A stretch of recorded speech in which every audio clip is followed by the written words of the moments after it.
Welcome to the biggest night of the season in Sand Springs. The air is electric, the stakes are sky high, and it's all coming down to this one game right here in the heart of Oklahoma high school football. This is round 2 of the Class 6A2 playoffs, and only one team will walk away with a victory and still continue their road to the gold ball. Tonight at historic Memorial Stadium on the campus of Charles Page High School, we have our Sandites ready to defend our turf and keep the championship dreams burning bright. We will face a formidable challenge in the form of the visiting Piedmont Wildcats, and there's some history here. It's been exactly one season ago, exactly on this night last year, that we put the end to the seasons of the Wildcat. It is going to be a fight to the end. It's a true classic, a win or go home battle, a clash of 6A giants, a rivalry renewed with the entire season riding on every snap. The tension is heavy, the crowd is on its feet, and it's just about time to see playoff battle that promises to be one for the ages. It is time for playoff football. Good evening, everybody. My name is Will Holder, along with Chris Kaiser and the rest of our broadcast crew. We welcome you here to Memorial Stadium, where tonight at Charles Page High School, our Sandites are set to take on the Wildcats of Piedmont. And, Chris, we're coming in tonight earning a bye last week in the first round of the playoffs, and we feel good that that's going to be to our advantage, an extra week to rest, an extra week to heal and prepare for the Wildcats of Piedmont tonight. Yeah, man, it's that bye week really helped this team out specifically. Just a chance to heal up a few nicks and bruises, and then an opportunity to game plan for 2 weeks, 2 full weeks. And it's going to be a great matchup. It's probably one of the biggest matchups that we've had to call all season long. I mean, I'm as excited as I've been. This is just a great playoff feel, and excited tonight for the Sandites to prove themselves. You know, the Wildcats of Piedmont comes in tonight with a really good record, 8-3. They won. They had to play one of our foes last week against Bartlesville at home, and they came along with a big win, 53-28. And you know, when you look at the Wildcats, as I've watched film and you have as well, yep, that they like to run the ball and run the ball heavy. often. And I think that's going to be something that's going to be a test for our up front guys on the defensive line. But I also think that you are led by Waylon Jeffers and Grady Harris, and I think they're going to be up for the task tonight. Well, that comes to my keys to the game. You know, it's going to be those 5 guys up front, 4 guys up front, the 2 linebackers. I mean, that front 5 to 6, 7 is going to be the keys to this game in regards to how they defend against Piedmont. And you know, that has nothing to take away from the offense. If offense does its job, you know, it's going to take everything else going to take care of itself. But defensively right now is my biggest that's the one thing I'm going to be watching the most. And I looked at Bartlesville last week. You know, we played them a few weeks back, and we kind of controlled everything on the offensive side. It tells me by looking at the film that we're going to be able to throw the ball or move the ball at will almost. Well, that's what Bartlesville had success with last week. I mean, the first quarter they went toe-to-toe with Piedmont, threw the ball against them. The middle of the field looks open to me, and I'm excited about to watch that matchup. You know, but Piedmont comes in a really, really good team. Like we talked about, they're run heavy. They're going to try to control the clock, and it's a great matchup. They're going to try to slow this game down for Sand Springs offense. And, you know, the Sandites, we do come in tonight. We'll cover some stats later from our friend Scott Ema, but we're coming in on an 8-game win streak. We're at 8-2 record overall. Lost to the first 2 games, won the last 8, and came away with a big victory over our rivalry last game that we played 2 weeks ago at Sapulpa. Beat them 35-18 right here at Memorial Stadium.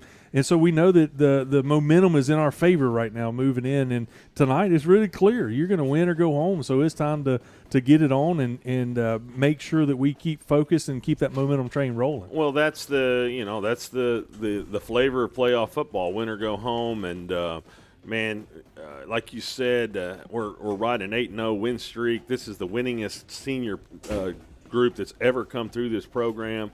A lot on the line, a lot at stake tonight, and I'm just excited for these guys to prove themselves, and that's going to be what they're going to have to do. When you look at football, it's finally getting back to football weather. It's been unusually You're warm right. throughout the month of November, but tonight at kickoff, it's going to be somewhere around 59 degrees. And we made comments earlier as the national anthem played just before we got on air that the flags are blowing from the north, so it's going to be a little bit of crisp air out on the field. You look at our Sandites, we got black and gold on tonight, a lot of long sleeves, coin toss about to happen. We've got a lot of things that's going to make it fun tonight. I was outside a lot today, and the wind was from the south, predominantly from the south. And then, when I got out of my car to come to the game, it was northwest, and it's going to be mid-50s, and weather's going to play a part. So, anyway, here's the toss here. Let's see who wins. So, Sand Springs wins the toss, defers. They're going to kick off. So – well, there you go. We're going to get to see test the defense out right off the bat, so it's going to be a lot of fun. Hey, let's go. We got about 10 minutes left before kickoff. Let's talk a little bit about our anticipated starters for tonight. We're going to start with your boys up front on the offensive line. We're going to have the senior crew up there, number 51, Sean Hatcher, number 69, Michael Moore, number 77, Zach George, number 71, Jay Smith, and number 64, Cooper Garardo. And, Chris, I know watching the video, the tape, that they got a couple good-sized defensive line on Piedmont is going to test these guys a little bit. They do. I mean, both of our lines are going to play a big part in this game. Offensively, we just got to do what we do. And our guys, those 5 guys you just mentioned up front, do a great job. They have done a great job all season long, and they just got to keep doing what they do. And if they'll protect Easton Webb, we'll get the run game going. The rest will fall into place. You know that Coach Green's always got interesting packages, and a lot of that is dependent on where the advantage is on that offensive line, right. And it's going to be fun to watch that unfold tonight. We're going to see some things tonight, Will, for sure. There's no doubt about it. I feel like he has had an extra week to draw some cool stuff up, and we'll see what happens. It comes out of his mind. Tonight we got our wide receivers, number 14, Paxton Salazar, number 15, KJ Worthington, and the stud, number 2, Dom Forbes, along with our tight end H-back, number 9, Logan Wright. Coming in to play wide receivers and slot backs tonight. Probably the most unknown, underrated receiving group in 6A2. To start the season, no one knew what to expect outside of Dom Forbes.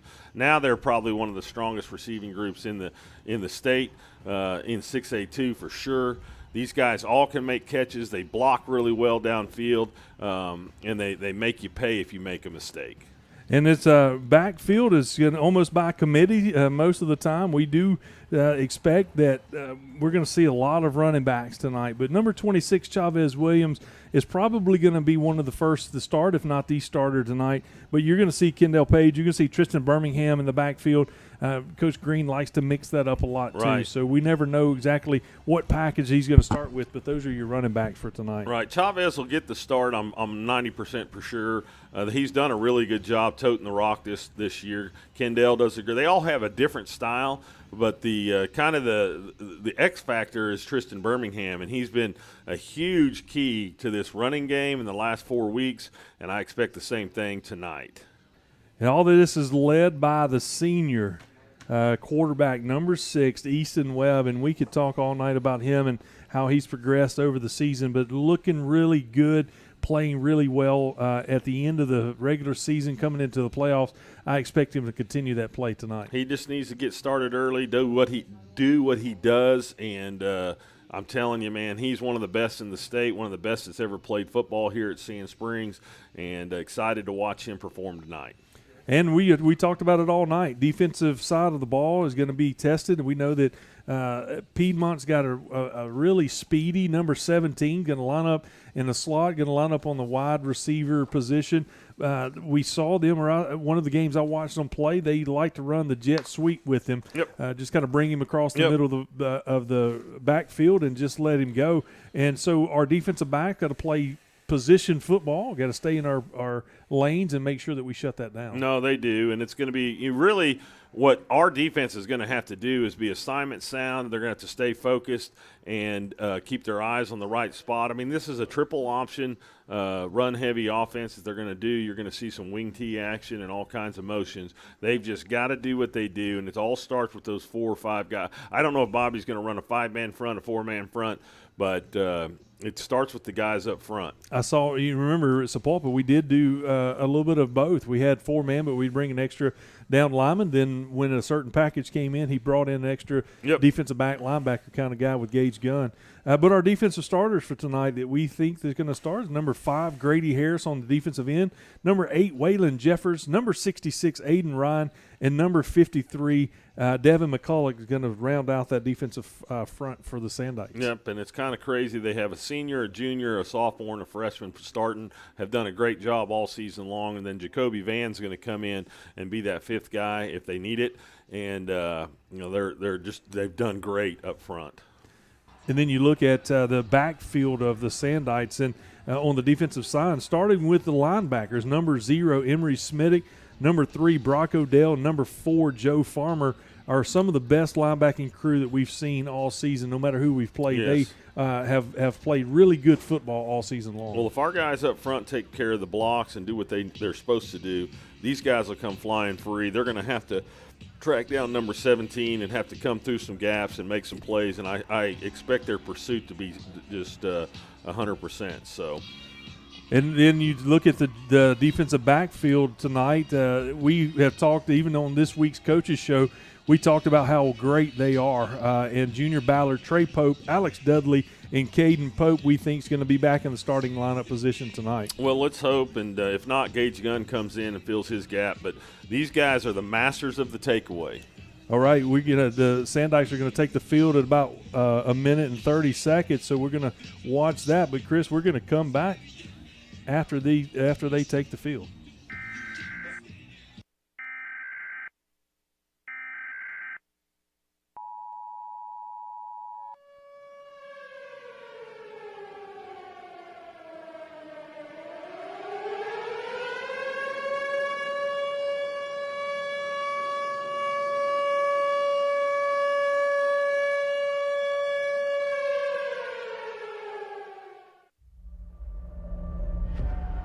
You find out life's this game of inches. So is football. They're in every break of the game, every minute, every second. We fight for that inch. Because we know when we add up all those inches, that's gonna make the difference between winning and losing. Something's coming. Something's coming. Let the games begin. I was born for this. Someday one I wanted it. We come too far to quit. Ain't no stopping it. I was born for this. Someday one I wanted it. We come too far to quit. Ain't no stopping it. Ain't no stopping it. Ain't no stopping it. Ain't no stopping it. Let the games begin. All right, Chris, the Sandites are at the tunnel. We're waiting for the smoke. Big Whaling going to lead them out tonight. Looks like Brock Odell coming out. And the Sandites are taking the field.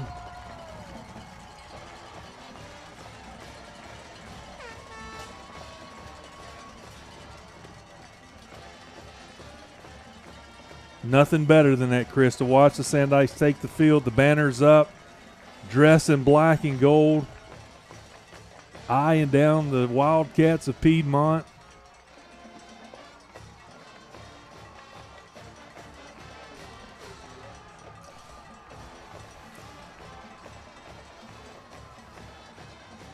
Okay, Chris, before kickoff, we got just a few moments. Let's kind of cover, what do you think the keys to victory is tonight for the Sandites? What do we have to do to secure the win to keep chasing our gold ball dream? Well, I'm going to use Bobby's term, start fast. Okay, you get on the board going early. We're going to kick it to them to start the game. And, just be run defense sound. Your 5 guys up front or 4 guys up front on defense. My biggest key is the defensive line. leaving the linebackers to scrape free, come up, make plays, and just stop the run game. If you will get one of the things I wrote down is we need a takeaway or a stop or a fourth, turnover on downs, 1 per quarter, 2 per half. And you do that, and I think we control the game. So you just got to keep the ball out of Piedmont's hand because they're going to try to control this clock and eat up as much clock as they can. So, and then offensively, you just got to put the ball in the end zone, and I think we're really good at that. Our offense is scoring nearly 40 points a game. It's an all-time record, and they just need to keep that pace. And I look at I'll piggyback on you. I think the very first thing on this first drive is to set the tone with the run stop, with the maybe get a takeaway, maybe cause a fumble, tackle for loss. All of those things were really well planned out and thought through, and we've done a really good job at that. And so who I think we need to have a big game is our defensive line. I'm just going to call it out because I really think that the run-heavy offense is going to be controlled at the line of scrimmage, and Waylon and crew has got to be up to the task. Right. Well, here we go. It's almost kickoff time, so got number 8 back here, number 16, I'm sure number 17. So here we go. Goes to number 16. Stop ball right there. There's the stop right at the 30-yard line. Caught the ball at the 15, got 15 yards on the return. Right away we look at the defensive units coming out, and we're going to start at least right now with the 4 guys that we've had up front, and it'll be interesting to see how well they get ready for this triple option type offense that Piedmont's going to bring. 11:54, 6 seconds roll off the clock. First down and 10. Ball marked at the 29-yard line for the Wildcats of Piedmont. So we're starting with 5 men up front. Oh, we did add that fifth Yep. one. Yep. Can we tell who that fifth lineman is? I bet it's Jacoby. I bet it is as well. Yep. Number 65. There's the dive right up the middle, and they get 1 or 2 yards. They're going to give him a 2-yard gain. Second down and 8 for the Wildcats. Mark the ball at the 31-yard line. Going to see a lot of dives, and then they're going to try to pitch it out to number 17 both ways. Is 17 at the bottom of the formation with Junior Ballard? Who do we have guarding him? He's going to be right here at the slot, the H-back kind of set. So second down, here we go. We're going to try – the quarterback's just going to keep it up the middle, get about 3 yards. Kind of going to be 3rd and 4, 3rd and 5. Mark the ball at the 35-yard lines where Piedmont's going to take over. The clock's running, 11:10 to go, first quarter. Giving up a few yards. Right here would be a big 3rd down and 4 for the Sandikes to come away with a stop to force the first big decision from the Wildcats. Yep. Just need a stop. Grady Harris down here, 17. Faking like he's doing something. Trying to get us to jump off sides, if nothing else. Good job by our defensive line. Assignment sounds what we need to be right up there. the middle, and we stop the ball. Quarterback. Man, what a play. What a play by Brock Odell. Another tackle for loss, backed it up to the 32-yard line. The offensive line for Piedmont's taking their helmets and walking off the field. So that is exactly what we needed to start this first drive, was a tackle for loss. We had the dive covered. He would have picked up maybe a yard. Maybe. But then was able to Brock tackle. comes untouched, makes a huge play for the first 4 and out, 3 and out. Now, they're not very good at punting the thing. Yeah, he gets it out. Dudley's back at the 42. He calls for a fair catch. He's going to get it at about the 42. Sandike's going to take over first down and 10 from our own 42-yard line. Well, that's exactly what we needed, Chris. We talked about it. We needed to come up with a stop. A turnover on downs is just as good as a takeaway. There's a flag on the field right here at the 45-yard line, Chris. Coach Klink is not happy, so we'll see what they're going to call. Let's see what it is. Flag on the punt. What is it? Would it be a block in the back or something? I can't tell. Has they even motioned it? He has not yet. Our outstanding camera doing? crew, he's pointing back to backing us up. He needs a ball. All right, let's go. Sideline warning. Oh, my gosh. How about that? So right off the bat, we get a sideline warning for 15 yards. Referees are letting us know that they're here. 20 yards. Good to see you. The ball was at the 42, and it goes back to the 27. Yeah. My goodness. All right, 10:01 to go in the first quarter. We get our first penalty back. No warning. We're just going to give you a flag. So here we go. Just extra yards for us. That's right. Got single covers down low right here. It's going to be a mistake. Here we go, E. Dom right here to Dom Forbes deep. down the middle of the field, and he's got a guy. Boom! Big catch by Dom Forbes at the 24-yard line. Going to be tackled at the 22. Big 1st and 10. And Chris, he did have a little safety come over and help him a little bit. He ain't catching him. What in the world can you say about that connection right there? Dom Forbes streaking down the middle, catches it in a little bit of traffic. Easton lays it in perfectly for a ginormous gain by the Sandites. 9:35 to go, and we pick up a first down deep into the territory of the Wildcats on the 22-yard line. 1st and 10 Sandites. Way to start. Here comes Dom in motion across the formation. We're going to hand off up the middle. No, we're going to pass a slant. Oh, man, we almost threw an interception. Almost like Dom didn't know. He kind of stopped or slowed down. Easton thought he was going to keep going. Luckily did not come up with a interception. Alex Dudley checking in on the offensive side. Javari Hill's coming in, taking out Chavez, and looks like KJ. So we're going to go an empty backfield, kind of that tight formation we've seen once or twice this year.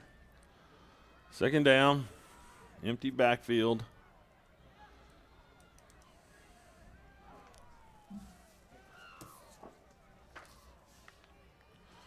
Here we go. We're going to pitch it up front. It's a little shovel pass.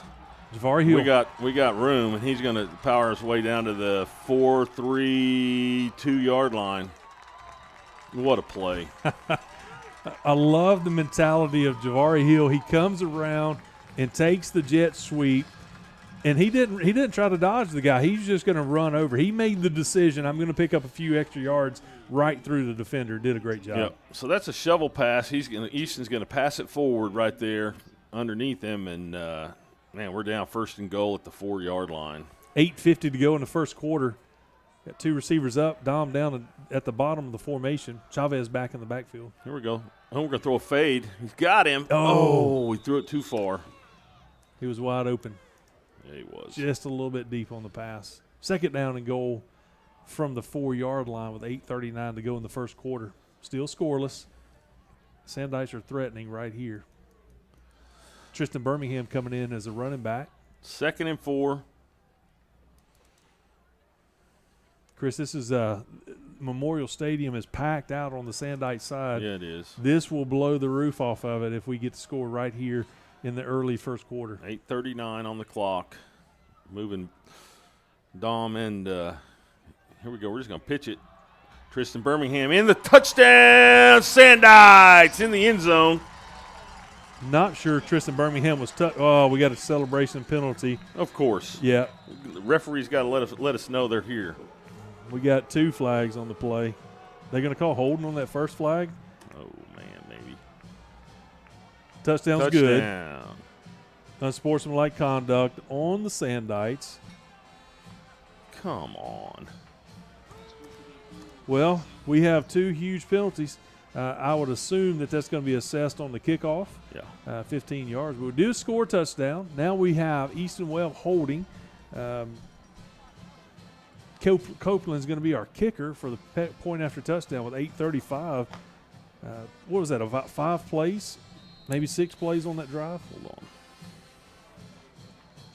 5 plays. There's the kick. It's up, and it is good. 7-0, Sand Springs Sandites. 8:35 to go. We had a 6-play drive counting the extra point with 1 huge play. And then Tristan Birmingham, I think, goes in, as I'm watching the replay right here, goes in untouched. And that's just one of those components that Chavez Williams was the running back the prior play, and he is one of those that just goes up, north and south, and he just lowers his shoulder. Tristan's got a little bit of shiftiness to him and just came in, made everybody miss, and he walks in for a touchdown. Well, the one thing we've seen with Tristan in the last couple of weeks especially is he let the block set up. He he's really patient there for the first couple steps, 2 or 3 yards, and then he explodes. Yes. And that's what he did. And so Sand Springs takes a 7-0 lead with 8:35 left in the first quarter. And that's about as fast as you can start, Will. That's about as fast as you can start. You get 3 and out. You start supposed to be at the 42, backs up to the 27, and one play covers that and much more. You can't With get Dom much faster. Forbes. Man. So here we go. Took a little wind out of their sail. You get another score on the board, and this game changes radically. I would imagine that there's one assignment from Copeland is not to kick it to number 17. No, that's probably guaranteed. And I think you almost think you got to go deep, even though Copeland likes the little pooch kicks backed up to your own 25-yard line. I think you're going to see us try to get a little bit of distance down the field. I don't know, man. You do have a little pocket right over here that you could just bloop one into. Yep.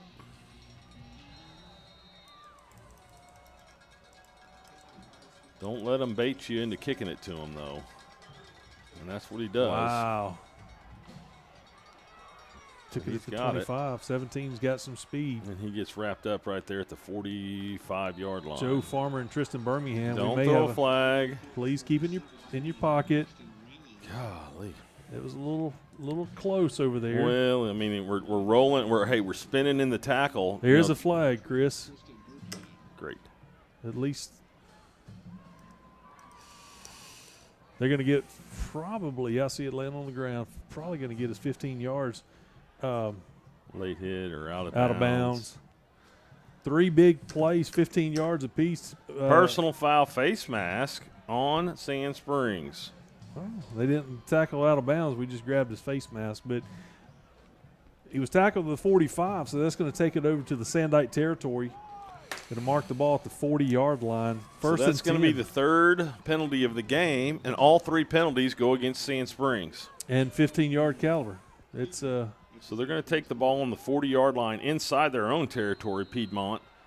So this will be their 2nd possession of the game. little dive right up the middle. We got a flag over at the 40-yard line. Maybe this is a little makeup. Threw it at the line of scrimmage. We'll see if the coaches aren't excited about it. The visiting coaches is next door. They're doing a little banging over there, so they may think it's against them as well. We're going to talk to the Piedmont coach isn't happy himself, so we're going to walk Shot it block. back. Love it. Hey, I forgot to mention this in pregame. We had to scramble because we had a little technical difficulties. They do chop a bunch and they cut a bunch. Yep. So, and now you see that's a big penalty. Takes it back to where the original line of scrimmage was. Somebody's pointing at knee pads. Looking at Waylon Jeffers. He's got to come out. They're not liking something on his uniform. Well, Jacoby Van's going to take his spot. So it's going to be first down again. First and 30, 25. First Yep. and 25 for the Wildcats. Backed up to the 45-yard line on their side of the field. That doesn't bode well for them. 8:13 and the clock is moving. Keep your eyes where they're supposed to be. So we're going to pitch it to 17. He's going to should get tackled right there. I thought he was tackled at the 45, but that must have been a block that carried him out of bounds. He got back to their original line of scrimmage on the 39-yard line, so it's going to be a 2nd down and 9. So he picked up a big chunk of that penalty yard back and then some. Number 17 is one of those offensive weapons that they have that he's just fast. So we got to figure out a way to contain him. Well, he's going to run it again. A little dive up the middle, get about 3 yards. 3rd down and 5 for the Wildcats. Clock still running, 7:20 to go in the first quarter. Sandite's leading 7-0. Waylon Jeffers checks back into the game. Jacoby Van comes out. 3rd and 5 right here. Now, the one thing in my notes also is they run a lot of everything seems like 4th down territory for them, especially inside the 50. So they probably won't punt here. They're going to pitch it out to 17. You get tackled right at the sticks. It's going to be close. Are they going to give it to him? The referee's standing on the 30, so it's going to give him a first down. This referee on the far side is saying first down. Yeah. From on the opposite side of the field. So it'll be 1st and 10 for the Wildcats. Ball's marked at the Sandite 30-yard line. Clock is running at 6:45 to go in the first quarter. Had them backed up. Chris gave up a big play, and they just kind of chipped away at it from there and picked up a first down after it being 1st and 25. Well, they're making it tough. 6:34 in the first quarter.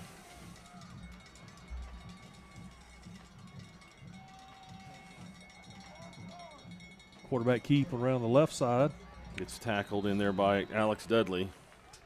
Picked up about 3 yards. It'll be 2nd down and 7 for Piedmont. It's interesting how close the safeties are playing up for Alex just to close the gap and shut him down after a 3-yard gain. A lot of mixed direction on this offense. So about the 27-yard line. Be 2nd and about 7.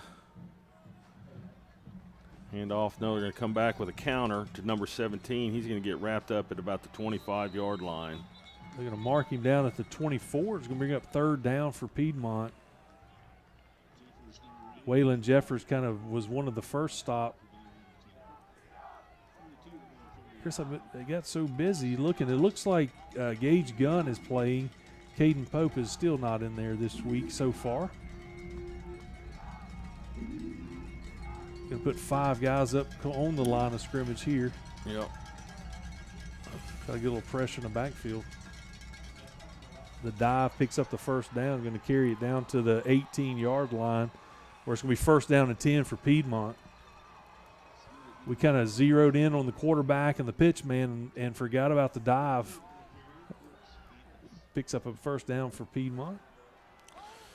Clock's running, 5 minutes to go in the first quarter. It'll be their 3rd first down of the drive here. Just meticulous. 4:55. Clock's moving. Got to stop the dive. Comes number 17. We're going to hand it off to 22. Got to make the play right there. They just keep grinding it out.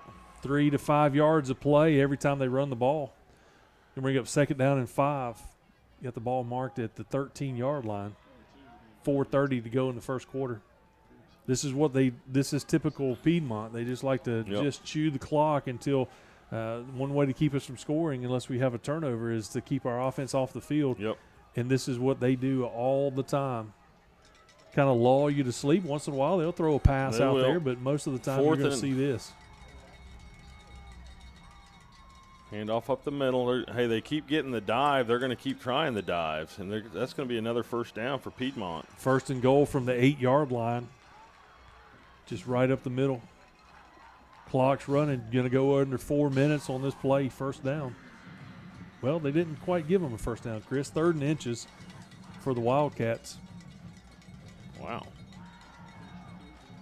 Be a big time for a tackle for loss right here. Huge. That dive's coming. Get ready. Nope. Off the tackle for a first down. Take it down to the 5-yard line. Now it'll be 1st down and goal from the 5.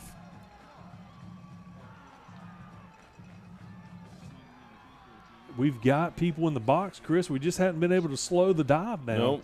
We've kind of contained a little bit outside, and I think, our philosophy is if it's not broken, don't stop. Just keep running it. And these guys have found some success on the dive, and they have just dominated that on this drive. Gets stopped. Quarterback tries to keep it there. He's still going to make 3 yards. Got a little help from the offensive line. Going to take it down. Looks like, what is that, the 2-yard line. 2nd down and goal from the 2. Under 3 minutes to go in the first quarter. Sandike still leading 7-0, but the Wildcats are threatening late in the first quarter.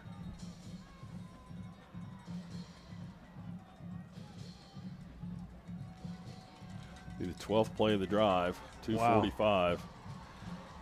On the 2-yard line. Piedmont's going to line up here.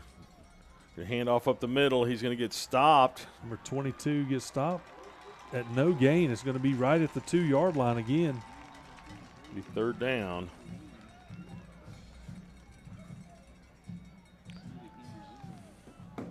3rd and goal from the 2. Clock still running, getting under 2:20. It's going to be right around 2 minutes by the time they start snap the ball. Look at this. Number 1's going out a little bit. Just keep that in mind. You got 2 receivers. You got one up top and one down low. Trey Pope's coming down for this little single coverage. Oh. Here, fumble. Go get it. Go get it. Atta boy. That's huge. Huge for the Sand Spring defense. Back to the 18-yard line. 4th down and goal from the 18. Chris, that was just, they shot themselves in the foot right there because he had a perfect play. Yep. Nobody touching the pitch, man, and he was wide open and just couldn't come down with he a maybe got a little anxious. He thought he could score. saw the goal line. Yeah. Gage Gunn gets over there and closes it down. We're gonna try a field goal. I don't know about this. Wow. I'd be watchful for a fake. I didn't see him kick much I didn't with either. the film that we watched.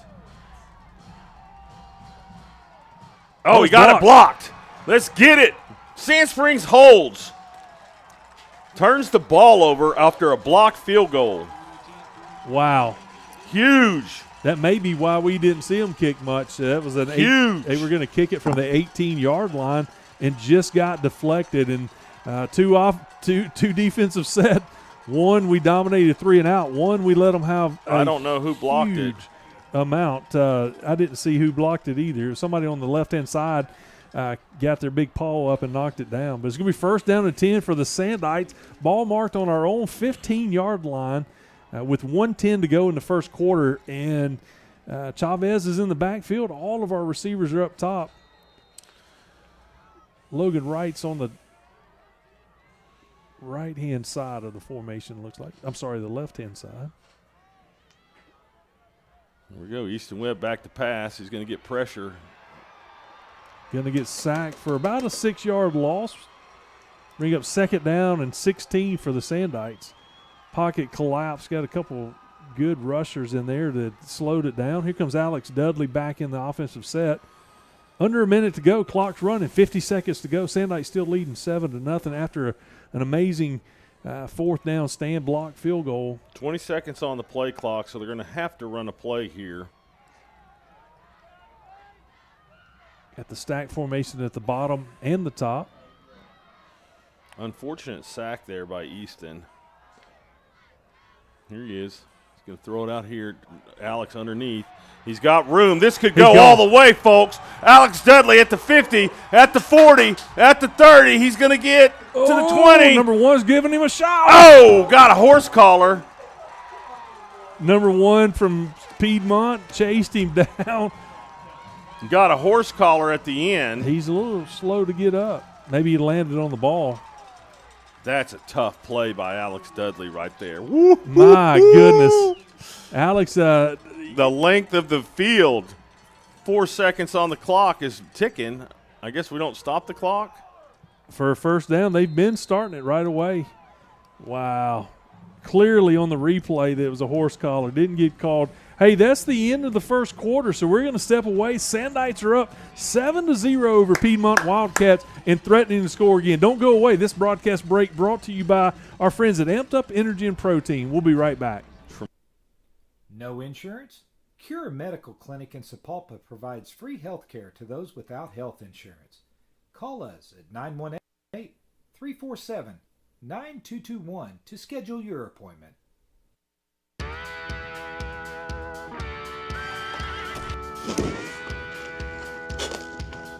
Tired of life kicking you in the teeth? Come join us this Sunday at Church that Matters at 9 a.m. or 10:45 a.m.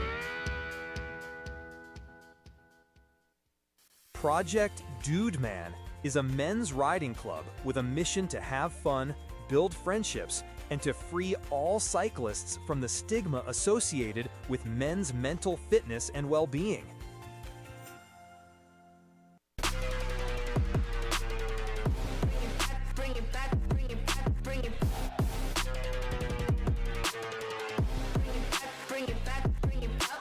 Hey, Sandite fans, this is the crew of the Bobby Klink Coaches Show that meets every Tuesday night at Amped Up Energy, along with Coach Klink, the legend Chris Kaiser. My name is Will Holder. We want to invite you down to Amped Up Energy, downtown Sand Springs, every Tuesday night at 6 o'clock. If you can't make it in person, we'd love for you to join us on our YouTube channel to talk all things Sand Night football through the whole season into the playoffs. It's going to be a lot of fun. We hope to see you at Amped Up. Welcome back to Memorial Stadium. First down and goal for the Sandites. What in the world? We got a big-time set right here. Easton's just going to hand it off up the middle. Touchdown, Sand Springs. Number 3, Brock Odell gets an offensive touchdown. Why not? Bam. Why not? He scores on the defensive Watch side. out. Don't celebrate too much. That's right. Don't celebrate too much. You might get a flag. Our fans are getting in trouble for the confetti cannons going off. Brock Odell just takes it and goes in. Chris, I was trying to get the numbers of the Mack trucks leading the way, but I couldn't quite see that. We've been calling it diesel, but I don't know who all was on there. I should have got my binoculars on, but Copeland's kicks up and good. Here comes the replay on that last touchdown play.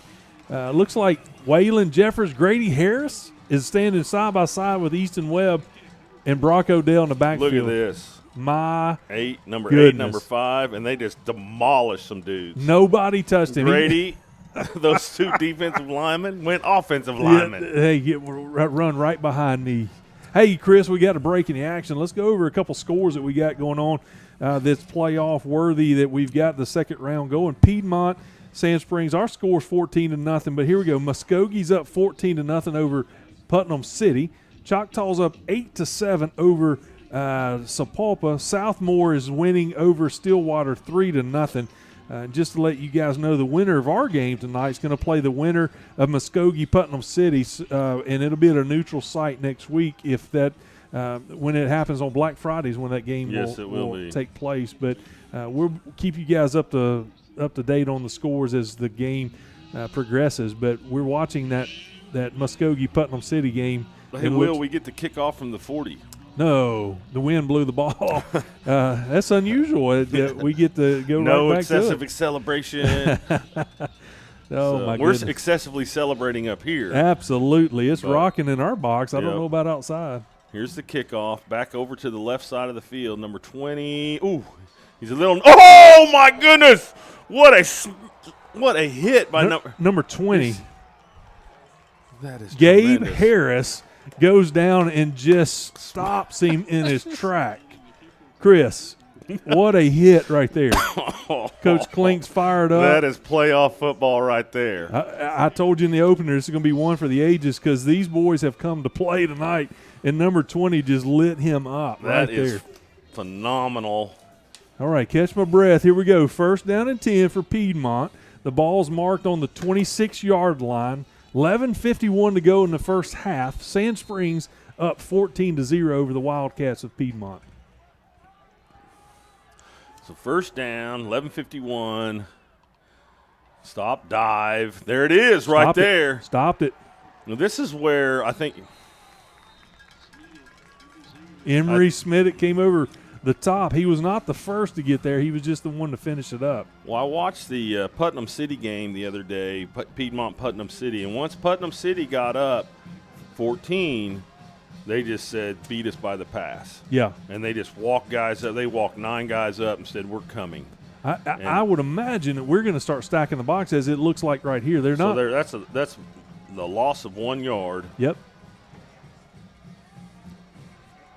Oh, here comes. Boom!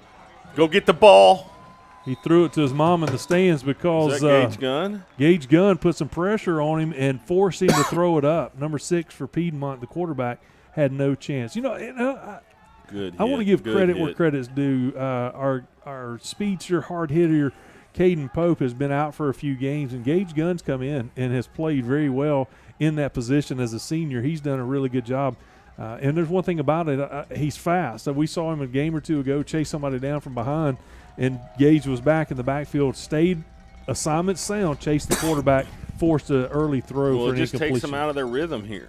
Here's that dive up the middle, and they just stop it again. I see Brock Odell. I see Zero Smittick. I see Aiden Ryan all in there to force that stop. for no gain, man. The first was a tackle for loss.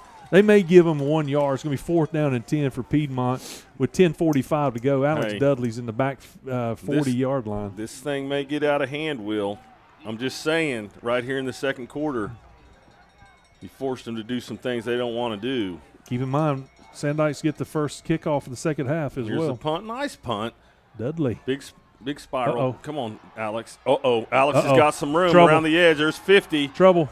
Oh, he gets a face mask. There's the flag. There's the flag. That's the only way you can slow him down. He got around the edge and just was about to just bust it open and got a face mask penalty against Piedmont. Alex Dudley. I mean, can you say what? You can't say enough great things. Fearless. The captain. Captain, there's no doubt.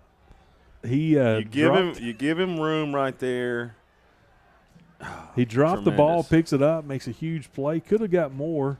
They're going to back the flag up to the 50 just to make it even, so they don't have to. You don't have to worry count. about the steps. Oh, against us. Are you kidding? They didn't call the face mask. They called illegal use of the hands against the Sandites. They turned his head with the tackle. Okay. 1st down and 10. That is unbelievable. What was the penalty again? It was illegal use of the hands is what he motioned. It was a 10-yard penalty. Going to back us up to our own 40-yard line. 1st down and 10 with 10:23 to go. We've got Logan Wright's kind of off the line now. Wow. Paxton Salazar motion to the bottom of the formation. Going to run it right around the right Nice side. move. Chavez, man, making moves. Gets about 6 yards. Mark him just past the 45-yard line. Going to be 2nd down and about 5 yards for the Sandites. Nice first move by Chavez. All right. 2nd and about 5. Number 17 is down here on Dom Forbes. He's asking the safety to come over and help because he don't want to get burned again. Chavez again on the right side. Going to pick up the 1st down. Hard running. It's going to be close. I don't think they're going to give it to him. They're going to mark it about 3 inches short. So it'll be 3rd and inches for the Sandites. Clock's running 9 minutes, 30 seconds to go in the first half. Sandites still leading 14-0. Sand Springs going to come out and run the ball, show them we can run the ball also. Dom Forbes going up top. Got our we're empty. No, we're not. My bad. 3 receivers up top. Be a good place for Logan Wright to slip off the line and go catch a pass. 5 seconds to go. Easton's got to hurry. 3, 2. There's the snap. Chavez up the middle. He gets the 1st down. He gets the 1st down. Going to mark it over in the Wildcat territory. 49-yard line. 1st down and 10 for the Sandites with 9 minutes to go in the first half. Okay, we got Javari Hill coming in, and number 24 is that Kendall Page is coming back in the game. Yep. As a running back. Going to bring Dom Forbes and KJ Worthington down to the bottom, stack them up. Javari Hill and Paxton Salazar are stacked on the top. I love it. It's a great formation. Here comes Dom across up the middle. At the slant. Ooh, wow, look at this. Nice little zone read up the middle. Kendall Page picks up about 6 yards, going to take it down to the 43-yard line. Hard run right there, brings his 2nd down. 8 minutes and 20 seconds to go. Really balanced offensive attack, pass run combination. Beginning to see more of that run now that we have a 14-point lead. Coach Green's just drawing it up, saying, hey, stop it because they're going to lull them to sleep and just catch them. Oh, offsides. Come on, baby. 5 yards, going to give us a 1st down. Take it down to the 39-yard line. 1st down and 10 for the Sandites.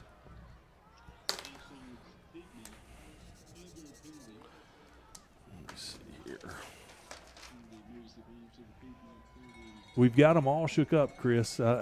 You look at that defensive line, they've got some good size out there, but it has been one of those things that hasn't been easy for them. So that's only Piedmont's 2nd penalty, but they've been costly against them. So is this Logan Wright they just brought in, or is that Grady Harris? Yeah. It's Logan, so they brought him in. Going to have 3 receivers. Paxton up top. No, Logan's right here. He's going to block for Dom right here. Boom. What a great block. Mark him out by at the Logan 30-yard line. It's a great package. You have 3 receivers, and Logan being our tight end, he has the ability to throw some big blocks. Watch what we got up here. You got Paxton Salazar up top, one-on-one coverage. Let's see if we're going to try to exploit that before this drives up. Kendall Page is still the running back in the backfield. So 2nd and 1. Look at this.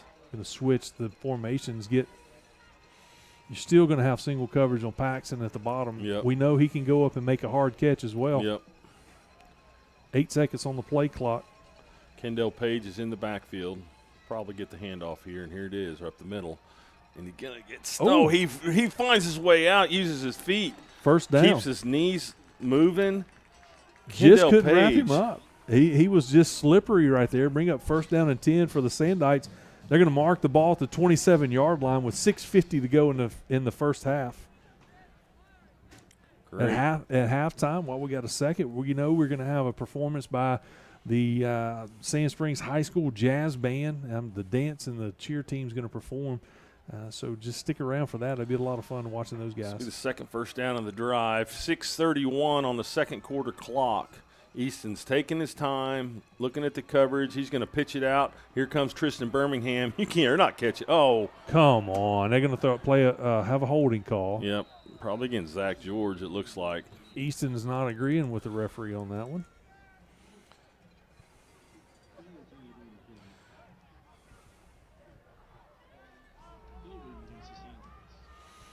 Refs are definitely making themselves known. Good for them. Earn that paycheck. That's right. One of the scores on the other side, not surprising, but Bixby's up 28-0 over Union first quarter. Imagine that. All right. Holding call against Big Zach. It's going to bring us back here to the 37. 1st and 20, 37-yard line with 6:09 to go, first half. I'm looking for the single coverage at the bottom. Oh, look at this. Did you see that? I love it. I love it. Go, Chavez. Oh, nice tackle by Piedmont. Picks up Open about field 6 tackle. yards. 2nd down for the Sandites. I love it because they're so used to watching Easton throw it to the receivers. He just spun around with a great play action type pass Yep. to where Chavez was open and picked up 6 hard yards. 2nd down and 15 for the Sandites. 5:32, 17 on the play clock. I like this formation at the bottom. We've got a little bit of cushion. KJ's going up top now. Here we go. I love it. Screen. Nice ball. Go. Oh, stay on your feet. Oh, you get the turf monster got him on that one, Chris. Going to bring Yep. up 3rd down and 5. Goes from 1st and 20 to 3rd and 5 with 5 minutes to go in the first half. Sandi's still up 14-0. Almost in the red zone. Ball's marked on the 23-yard line. So what would you say, 3rd and 7? Looks like 3rd and 6, the big board says. Okay. Still like it. This will be 4-down territory for Sand Springs. Absolutely. We need to put a score on the board. With us getting the second half kickoff, this would be a So Tristan huge Birmingham score. checks in the game here. Moving Logan right across the formation. Look at this. Double move, going up. He's going to catch it. He almost got it. Oh, gosh. Just over his fingertips. Going to bring up 4th down and 6 for He's the asking Sandites. for a PI, but not going to get that one. Incomplete pass. Great throw by Easton. He put it over the head of the first defender, but before the second defender could get to it. I'll give Piedmont a little credit. They got some safety help over the top there, so good job. We got a flag. False start? Where is the flag? What was the flag? Oh, they didn't. They must not have.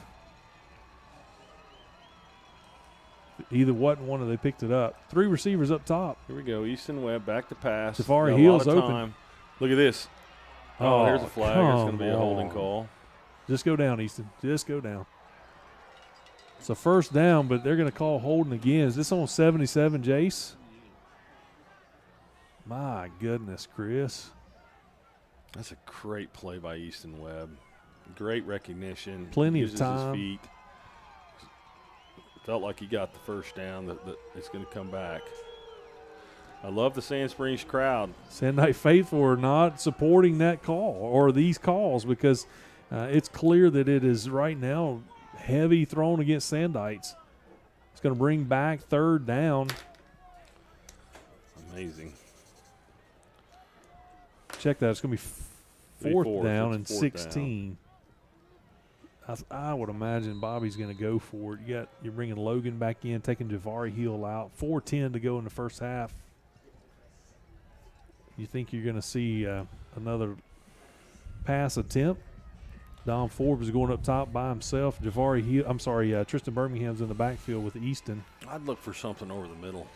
I think a slant from KJ. Yep. You got Logan going in on a slant. He'll Plenty go of time. Don't hold. There the boy. Just get it down. Logan gets it. Sandike's going to turn it over on downs with 3:43 to go. They're going to mark the ball on the 28-yard line. Be first down and 10 for the Wildcats. And that wasn't a terrible play. He didn't force anything. Kind of got a little pressure, had to scramble out of the pocket. He did make a completion to Logan, but nowhere close to the first down. So it'll be a turnover on downs for the Sandites with 3:43 to go. This will be a big time to keep them off the board here so that we can secure that shutout for the first half, get the ball first in the second half, and just watch our offense go back to work. Going to stack the box a little bit. Here comes the – oh, look at that. Oh, gosh. He cuts back up the middle. Number 17. We knew he's got speed. We got to He's catch get him. wrapped up right here. Brock Odell chases him down from behind.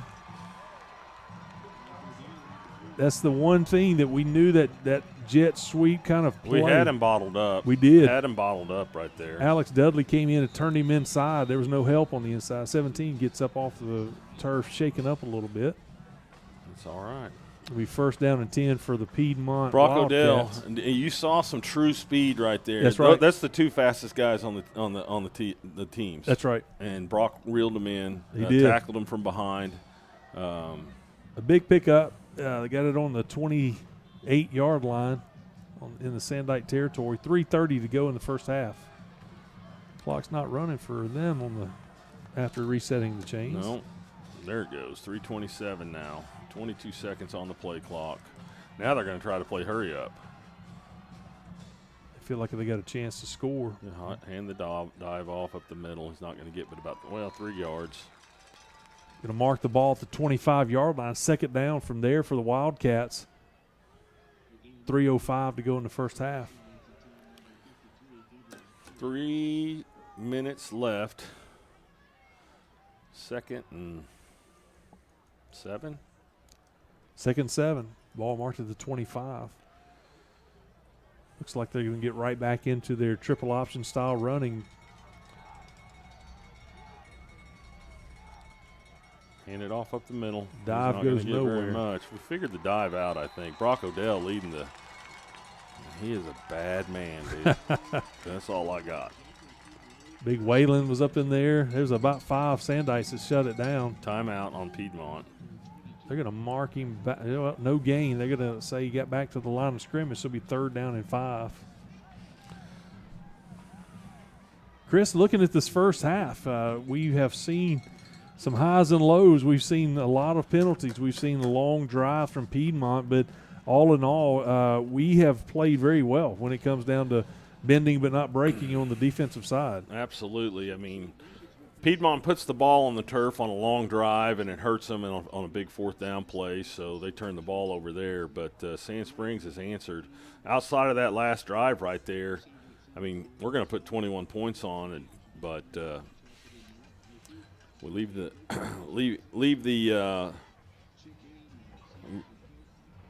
we turn the ball over on downs there. 14-0, 2:29 left in the second quarter. So And you think about that last offensive drive that we had, we were plagued by penalties, holding penalties a couple times, but we both noticed how Easton's play fakes were incredible whenever it came to Yeah, it's really looking a receiver or defender off. and he had just about plenty of time to make those plays happen. Big first down run by him, and then turn around and get a holding call. Yeah, you're and exactly back it right. up. Just some things we haven't seen. Yeah, I mean, Coach Carson Green does a great job of just bringing out new stuff every week, and Easton's very coachable, does a great job with that. So I think we need to see the diesel package come in about midfield and see what those guys have. 2:29, 14-0. Big defensive stand here. Throw the ball. Trying to throw it. Come up. Make the tackle. Atta boy. Pick up about 2 yards. Going to be 4th down from there. Was that about 4th and 4 for the Wildcats? Marking the ball about the 23-yard line with 2:15, 2:12 clocks running to go in the first half. Program note, we're just going to remind you that we're going to have the performances by the band, and the cheer and the dance at halftime. So we'll let you guys enjoy that. Chris and I will come back on just before halftime's over and kind of give our thoughts of what the second half should look like from our perspective. 151. I'd bring it right here. Here's that reverse back underneath. Got a stop ball right there. Hold on. He's going to score. Had him tackled at the line of scrimmage and just couldn't get him down. Touchdown Piedmont. Minute 39 seconds to go. Just let them hang around. 4th down. They do a counter play and just pick up enough momentum to get him into the end zone. Not what we wanted at the end of the first half. No, that's not. Sure. They're going to go into the half with some momentum. And, hey, we're going to get the ball back here with 1:25 left probably. Yep. Maybe we can do something. We have all 3 timeouts as well, so I bet you our It's just offense, unfortunate. I mean, you have him wrapped up at the line of scrimmage right there on a 4th down. That's 4th down. He missed it. Missed the PAT, so it's going to be 14-6. Sandykes lead with 1:39 seconds to go. It was unfortunate, Chris, because we could have stopped him for no gain or maybe even a little tackle for loss. Just got a little around counter. I mean, kind of a basic elementary play, counter back underneath, and you stop him. You got a guy there to wrap him up, and just got a stop ball right there. Get him off the field. Be a good time for a good return to set us up with 1:39 to go. Whatever change that's going to be whenever we get to first down and 10. Love to get some points on the board. We know that Copeland, he's got a little bit of a leg, so he can kick a fairly long field goal just to get some more points on the board before we come back in at the second half. Well, the one thing the Sand Springs offense can do is score. I mean, they can move the ball down the field with a very short time frame. So you got some speed in the backfield. Javari Hill's deep for the Sandykes to catch the ball. Alex Dudley's on the 20-yard line. Tristan Birmingham in the middle. I think we've got a little bit of opportunity if they kick it to him. The kicker's looking right now to see who he don't want to kick it to. Exactly. If they watch much film at all on the Sandykes, they know that those guys are dangerous. Don't forget about Brock Odell standing at the 35-yard line. Already got a touchdown under his belt tonight. So this is the first time here we see Piedmont kick the ball. He'll kick it deep. Not a bad kick. Here we go. Trey Pope makes that catch. Got a penalty already. What in the world? Coach Klink is not happy about that call. What in the world did they call? He called it from the end zone. Did we see what the call was? I mean, it's going to be some kind of illegal use of the hands again.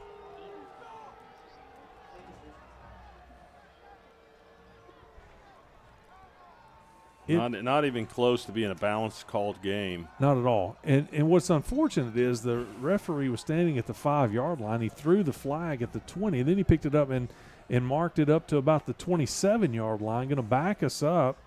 First down and 10 from the 17-yard line with 1:32 to go in the first half. And I'm not, again, that's the second illegal use of the hands that we've had called against us.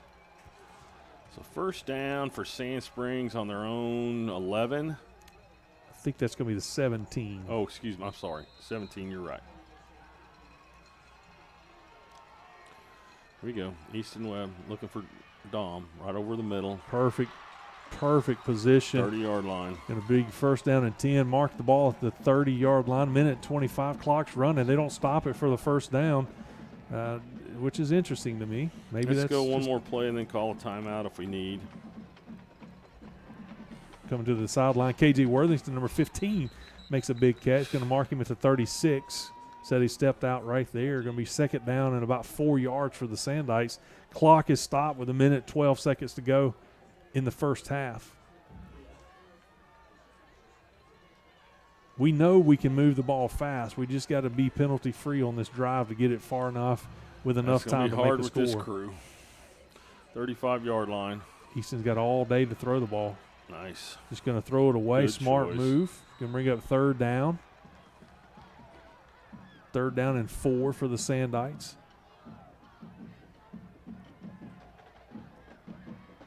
Manageable third down and 4 yards to go. I would imagine that Minute 6 on the clock. you got a little bit of speed down here at the bottom with man-to-man coverage. They're going to try to bring some pressure right here. Oh, they're going to back out of it, play some zone. Easton's got to get rid of it. He does. He catches the ball at the 41-yard line. First down. Clock. Falls out of bounds. KJ making another huge catch on the sideline. Key possession receivers, KJ and Paxton, have done a great job all season with those type catches. 59 seconds to go in the first half. First and 10 for the Sandites. Ball marked at the 41-yard line. Still got 3 timeouts to go. Easton drops back to pass. He's looking deep. They're going to scramble to his right. He's telling him to go down the field. He's just going to tuck it and run. He's going to get about 8 yards. Going to step out of bounds at the 48-yard line. Going to be bringing up second and short for the Sandites. He was able to get out of bounds. 50 seconds to go, so it only took about 9 seconds off the clock. We've got the whole playbook to our disposal with 3 timeouts, Chris, late in the first half. Yep. I like that decision again by Easton Webb. He's playing really, really within himself very well. So 50 seconds on the clock.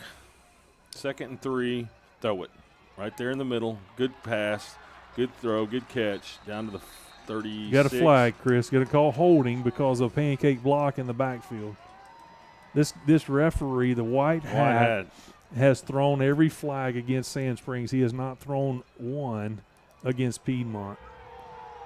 And it was, I saw it. I knew he was going to throw the flag, but he just pancaked. So what Piedmont defenders just watch the defensive line is when they get beaten, they just kind of fall down as if they're getting pulled down, and they're catching the flag every time. I can't keep up. I don't even know. I think that's the 9th penalty against Sand Springs and 2 against Piedmont. 40 seconds left. Second down and 13 now for the Sandites. They're already in prevent defense here. Got KJ coming up the sideline, going to make a man miss. Oh. He's going to step out of bounds, stop the clock, picks up a first down, gets over into the Wildcat territory on the 44-yard line. And there's no flag on the play, Chris. That's amazing. Amazing. Let the boys play. 29 seconds to go. 3 timeouts still. I bet you're going to see some use of those timeouts as we get closer to the field goal range for Copeland. 29 seconds left.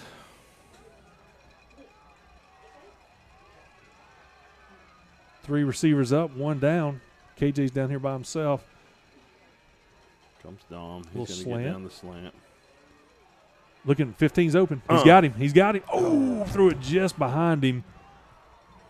Easton is not happy with himself on that one. He knew he had him open. Just kind of threw it behind him a little bit. Second and 10. 23 seconds left. Really good clock management here. That was a perfect play call. He was looking for Dom first, then found KJ behind him and just couldn't connect.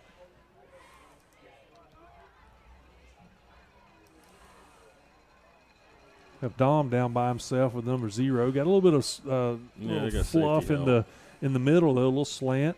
There he goes. He's open. He's going deep. Oh, mercy. Hold on to it.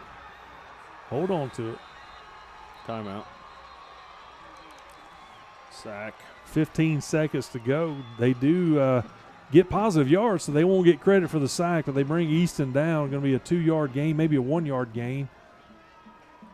3rd down and 9 for the Sandites. We do get a timeout called, so we got probably 2 plays left if we get down and call the timeout. Coach Klink is asking him to explain how it's holding all the time.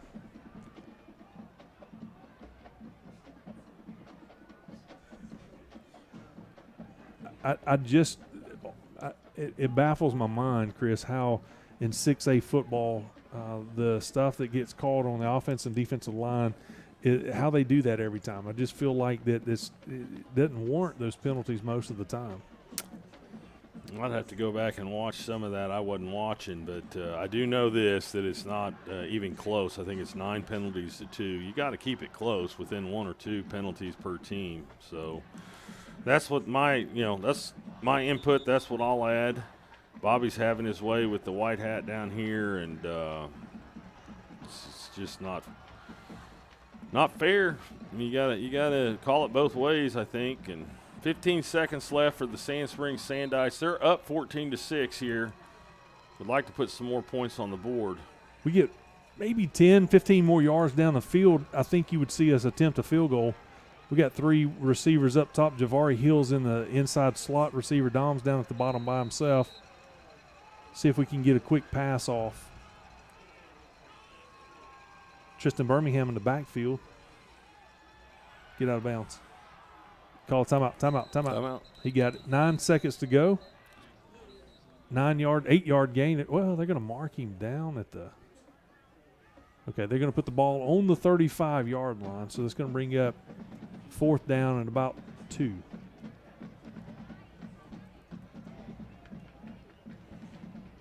I mean, with 9 seconds to go, you think you got to get a little distance down the field if you're going to try to run an offensive play. It's a little bit outside, if I had to guess, outside of Copeland's field goal range. So coming up with a big Hail Mary type play is probably all of our chance that we got to get it down the field. 4th down here. You still have a timeout left. We do. That's right. If we get it off quick enough, then we got enough make time for 2 plays. Yep. I might run a little out here and call a timeout, or see if you guys, can get out of bounds, right? You should. You got yes, I think you're exactly right. KJ and Dom up top. Paxton down low. Is that Birmingham still in the backfield? Yeah.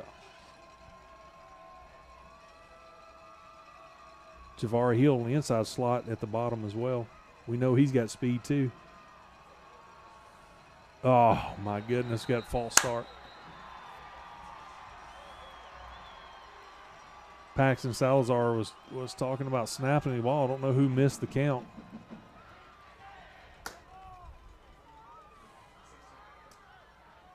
Changed the playbook just a little bit, but it's still going to be 4th down and 6.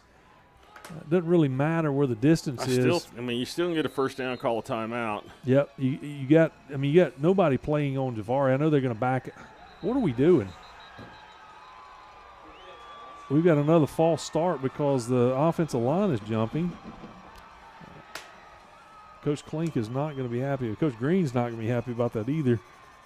I'm not sure if the center's missing the counts. I see Sean Hatcher talking to the center 2 times in a row, almost like he's not getting the right count. I'm not sure whose fault that is, but that's 10 yards right there. It's going to be 4th down and 11 for the Sandites, still with 9 seconds to go. A little tough right here.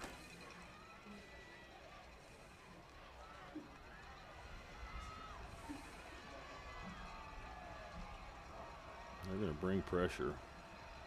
Nice. 1st down.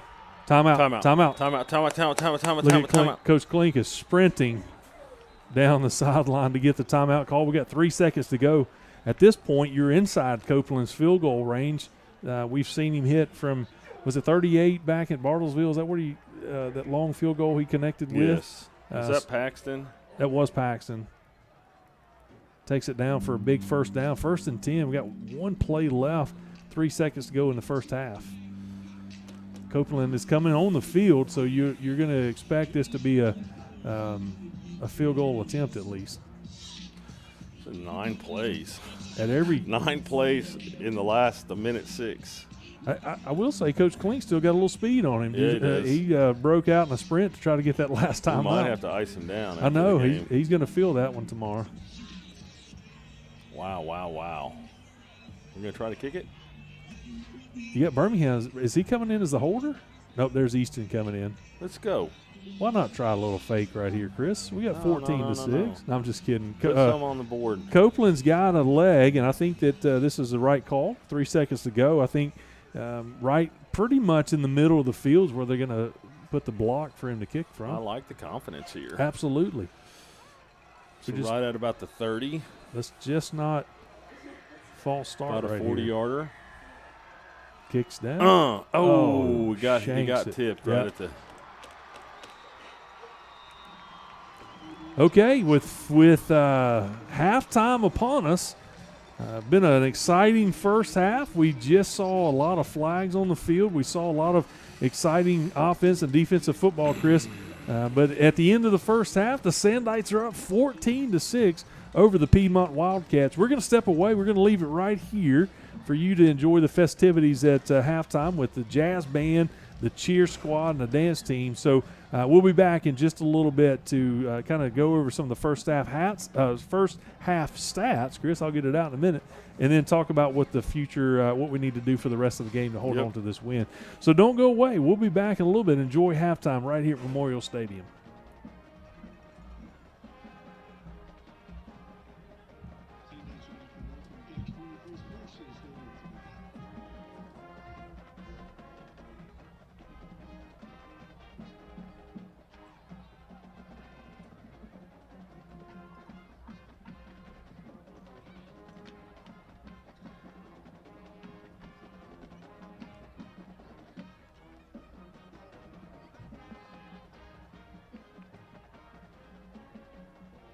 Joining us now for halftime, let's welcome Charles Page High School Varsity Cheer.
Charles Page High School Varsity Cheer.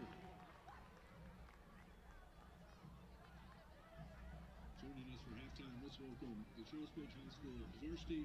Miss the spot, we bumping in your parking lot. When you coming up in the spot, don't bring nothing we call pink dot, cause we burning around the clock. Hit the lights and then turn them off. If you green, that don't make you stop. Like the jungle, we run the block. No one rolling the way we rock, way we rock. I wanna dance in the lights. I wanna rock your body. I wanna go for a ride. Hop in the your body Rock that body, come on, rock that body. Rock that body. Rock that body, come on, rock that body. Rock that body, come on, rock that body. Rock your body. Rock that body, come on, rock that Super fly ladies, all of my super fly ladies, all of my super fly ladies, all of my super fly ladies, all of my super fly ladies, all of my super fly ladies, all of my super fly ladies.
Charles Page High School varsity dance team.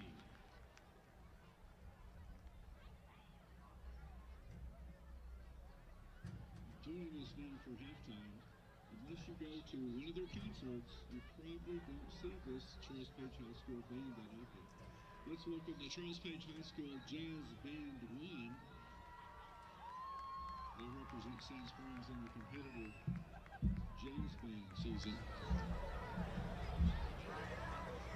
They're going to entertain us tonight with 3 songs from their catalog. Chris Kringle's Bringing the Jingle, and of course everybody's favorite, Hey Jude. And they'll close with Mr. Boogie Woogie Bugle Boy. Under the direction of Mr. Jeff Lyles, Charles Page High School Jazz Band 1.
Hey, you ready for some jazz? All right. We're going to start off with Winter Wonderland theme song. Chris Kringle here.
Welcome back in, Sandite fans.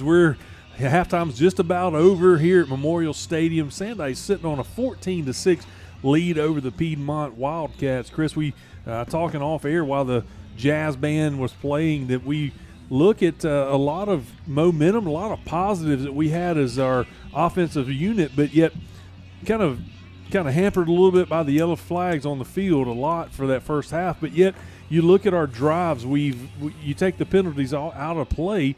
We've had a lot of success on the offensive side of the ball. Yeah, well, we drive the ball down, you turn the ball over on downs, long drive, and then we get the ball back with 1:06 left before half and put an 8-play drive together. Yep. And miss a field goal or have a field goal blocked. I mean, there's a chance. I mean, we look really good. We just the scoreboard doesn't show what it should. I mean, penalty differences is 10 penalties against Sand Springs to 2 on Piedmont. Yep. And what that does is slows your momentum down. It slows your rhythm down. It gets everybody frustrated. Your linemen are frustrated. Your head coach is frustrated. Got a few texts at halftime from some guys watching. They're like, just calm them down. You know, our guys are playing amped up, and they're playing electric, and probably should be. I mean, I always do this, man. I'm an analytical guy, but it probably should be 21-0. Yeah. I mean, you got 4th and 8, and you have them wrapped up at the goal, or excuse me, at the line of scrimmage, and he wiggles free and scores. You turn that ball over, but that's why you play this game. That's why the football is one of the greatest. It is the greatest team sport in the world, and it's why playoff football is so important as well. You got to play the game, and here we are. It's an electric atmosphere. Piedmont's playing great. Much credit to them. 14-6, Sand Springs is ahead. They do get the kickoff coming out here, so that's going to be beneficial to them. And we get it in the second half.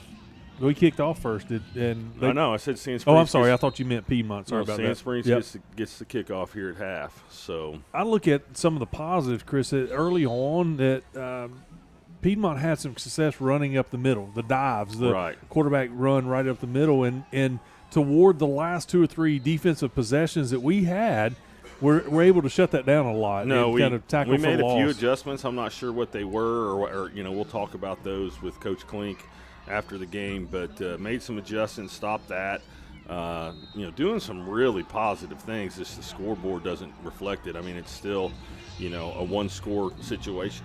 It's a touchdown and a 2-point conversion. But anyway, Sand Springs needs to come out right here, take the ball down the course of the field, score, get up again by 2 scores, and then shut them down on defense. And I think you get back in control of the game. But like you said, I think the key to what you were saying when we started this second half here broadcast is that the momentum has switched back and forth. Rhythm hasn't been on either sideline very well. So that's what really you want to capture here with Sand Springs is just get the momentum on your sidelines and let's go. And we can do that right out of the gate when we get the kickoff. We have a good, long, sustained drive or a quick score. You never know what the playbook's going to be called.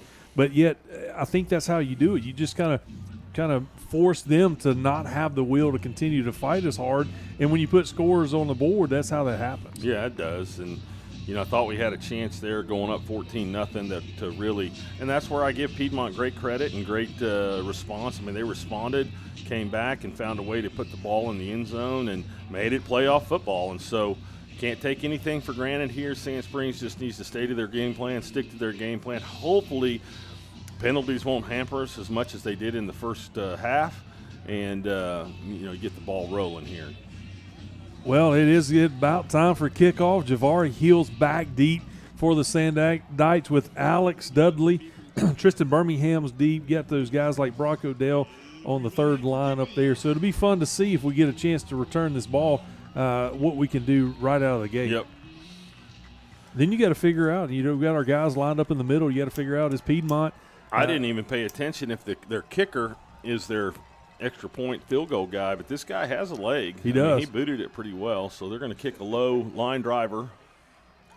Here we go. Is that Dudley? Alex Dudley takes it on a bounce. He taking it over to the 25, trying to get out to the 30, and does get tackled at the 30-yard line. Good return for Dudley.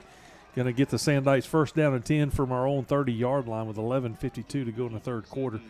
Good solid return right there. You see what he can do. We've seen him on the screen pass, break it down the sideline, getting caught at the 1-yard line. 11. A lot of speed with Alex Dudley and a lot of toughness. So here we go. Sand Springs needs to set the pace here coming out of half, and they get the ball first.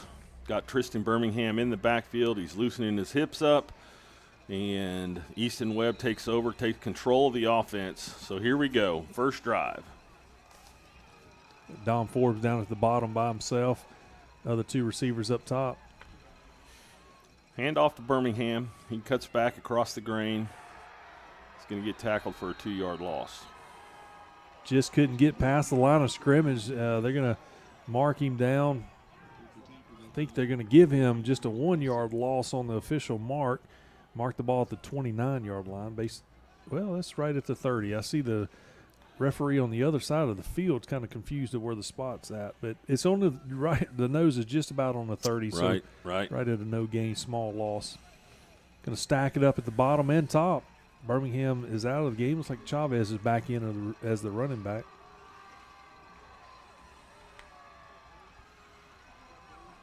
Here we go. Little running attack here to the.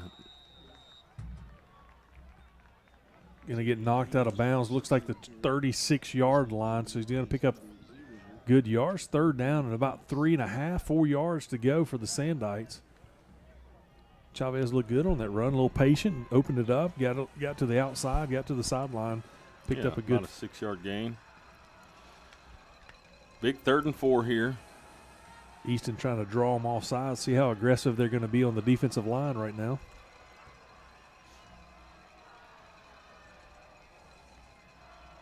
Clock's running, 10:30 to go.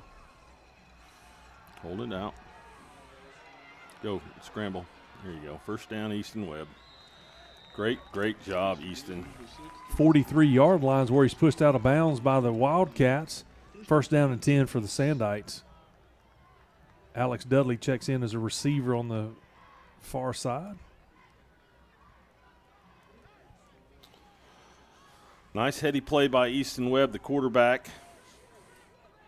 Really good job by the offensive line there, just muddling things up in the middle.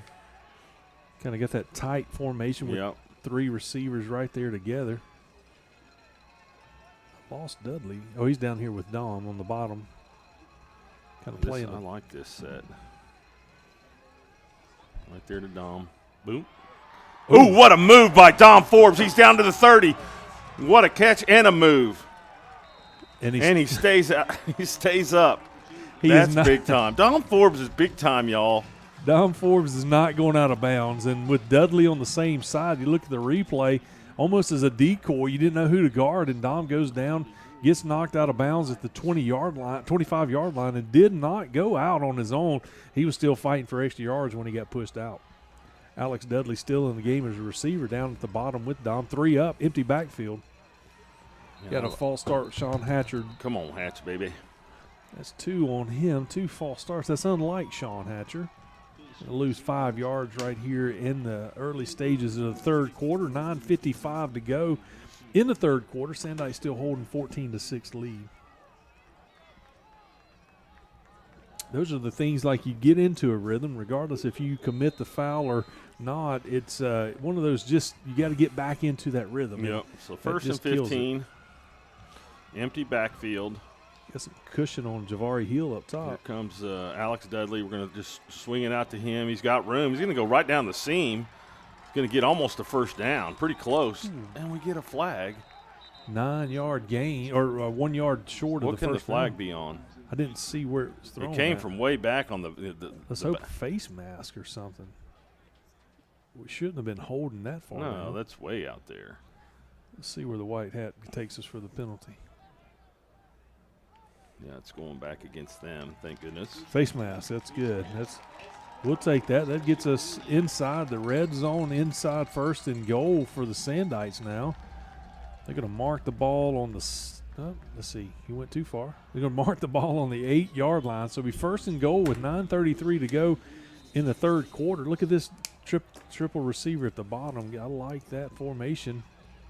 Logan Wright's up top in the tight end position. Ooh, look at this. Go. Chavez. Pick up 3 yards. Going to take it down to the 5-yard line. Second down and goal from there. Sandites threatening here in mid-third quarter.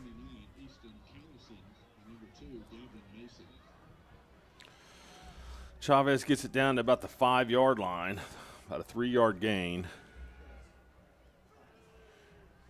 Now they're going to stack the 3 receivers up at the top of the formation. Chavez is still in the backfield, and they're going to motion over. Okay. This could be a little bit scary right here for the defense. Yep. Whitehead, he's looking for something to throw a flag on. Let's see if he puts his hand on the flag right away. Going to just pitch it out. Stop him if you can. Gets to about the 3-yard line. Third and goal from the 3. Clock's running. 8.5 minutes to go in the third quarter. Uh-oh. Here comes Diesel. Was that Chavez? Yeah, it was Chavez that carried the ball. Yes, sir. Grady Harris, Brock Odell, and Waylon Jeffers has checked into the game. Diesel package. Easton Webb's going to run quarterback. Why not just run right behind them? I would. Bring it right here. Brock Odell for another touchdown. That's big time. The Diesel package. I'm telling you, I want Coach Green. I know what you're going to say. Let's see what happens. You want to play the whole game with the Diesel package, don't you? I mean, you look at a defensive lineman's dream right there to just run behind me and score a touchdown. Brock Odell's got the speed. Let's put it in at midfield and see what happens. Just run one play. Copeland's in for the PAT. Easton Webb's going to hold it with 8 minutes exactly to go in the third quarter. Sandites put another touchdown on the board. Kick is up. It looks good. He almost kicked it over the building. the Fine Arts Building couldn't hold that almost. What a play. That was a great defensive stand on the first part of that, and we finished it up with an offensive touchdown. The Diesel package on the instant replay. I mean, untouched. You can't draw it up. Who in the world is going to be able to run over Waylon Jeffers and Grady Harris to make a tackle? I don't want to be that guy. No, that's too untouched. I mean, Brock Odell's not going to know how to feel as a linebacker running back. He's not been touched yet. He scored 2 touchdowns on that same That's his package. second touchdown of the game. Incredible. So now you're back up to a full 2-score lead, 15-point lead. 8 minutes to go in the third quarter. That was a good offensive drive. We kind of had a good mix of plays. We talked about response and how you're going to come out at half, and that's exactly how you want to do it. Phenomenal drive. The wind's still a little bit rough. It just blew the ball off the tee again. So that's an 8-play drive, 3 first downs, a penalty each, 1 on Sand Springs and 1 on Piedmont. So here we go. Sand Springs is going to kick it off.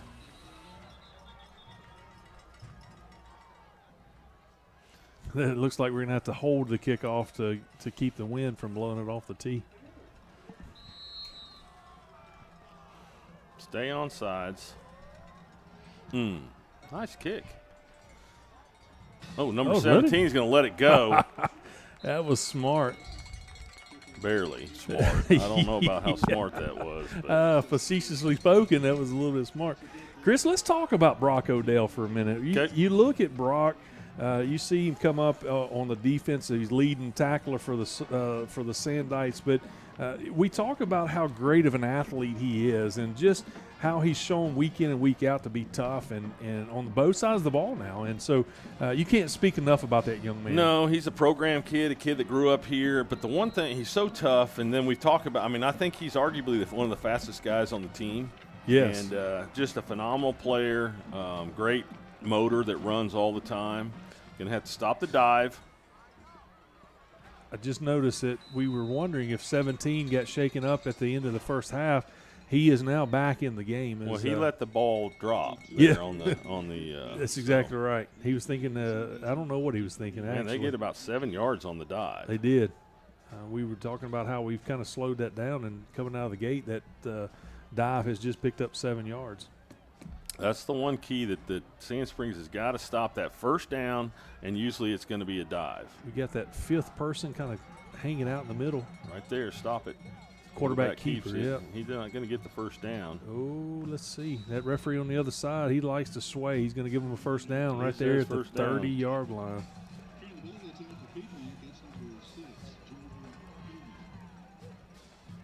I watched that defensive package right there, and just how they are just bringing it every play of the game. Yes, they get beat some. They give up a few yards, but hands down, that's a great defensive unit. 7 minutes on the third quarter clock. Here comes the dive. Got to stop it. We did stop it for, what, a yard, 2-yard gain. Going to take it out to the 32-yard line. Waylon Jeffers in there on the tackle, along with number 0, Emery Smittick. So about 2nd and 8. 6:40 on the clock. Emery comes up a little limpy on that play. Maybe caught something on the shin. Here we go. No, hey, assignment sound, eyes where they're supposed to be. Here's that cutback. Gosh, you got to make that play. Junior Ballard's over there as the defensive back. Nice stop. Nice stop. Still gets a first down. A big first down. Crosses over onto our side of the field. But Junior does a good job making the tackle open field. He was getting a stiff arm the whole way, but was able to continue to hold on to make the tackle. But that was one of those plays that you watch as they just run dive heavy, and all of a sudden they just trying to just trick come back you a with a bit. little underneath counter. Yep. I call it elementary. Yep. But here comes 17, quarterback keeper, met in there by Emery, and going to pick up 3 yards. Alex Dudley. You thinking about Emery Smittick? We hadn't called his name a lot recently, but he's never too far from the ball. He's always around the tackle. He's always there looking for the tackle, and if he's not making a solo tackle, Emery Smittick's always bringing the heat around the pack of Sandites. And what a great young man he is as well. He'll pitch it out to number 17, and we're going to make an open field tackle right there waiting on him. That's Gage Gunn comes up with a big tackle for loss. Going to take him back to a 3rd down and 10. Grabbed his ankle and just wouldn't let go, Chris. That was a great read. 17, that's one way to contain him, is get your hands on him. So a big 3rd and 10 right here. 5 minutes to go in the third quarter. Sandites up 21-6. Big 3rd down. Get them off the field. Let's get our offensive back out on the turf and see what we can do. Tremendous to spread play this team. right here. A big time to get Piedmont off the field. 3rd and 10. They're going to just try to get it to 17. Nope, they're going to hand the dive off up the middle. We're going to stop him, but I bet they go for it here. Yep. They pick up that 5-yard gain. Only going to be 4th down and 5 for those Wildcats. I bet they feel like they've got to go for it here. They have not. Yep, it looks like they're. Well, just watching them in the last 3 or 4 games that I've watched, they use that 4th down a bunch. They're running offense. So, hey, stay on sides. That's right. Don't give them free 1st down. I think they're trying to draw us off. Sandite Faithful's up. Timeout, Piedmont. It's timeout. We're going to take a timeout, too. We'll be right back. This broadcast brought to you by Amped Up Energy and Protein. Don't go away. We'll be right back.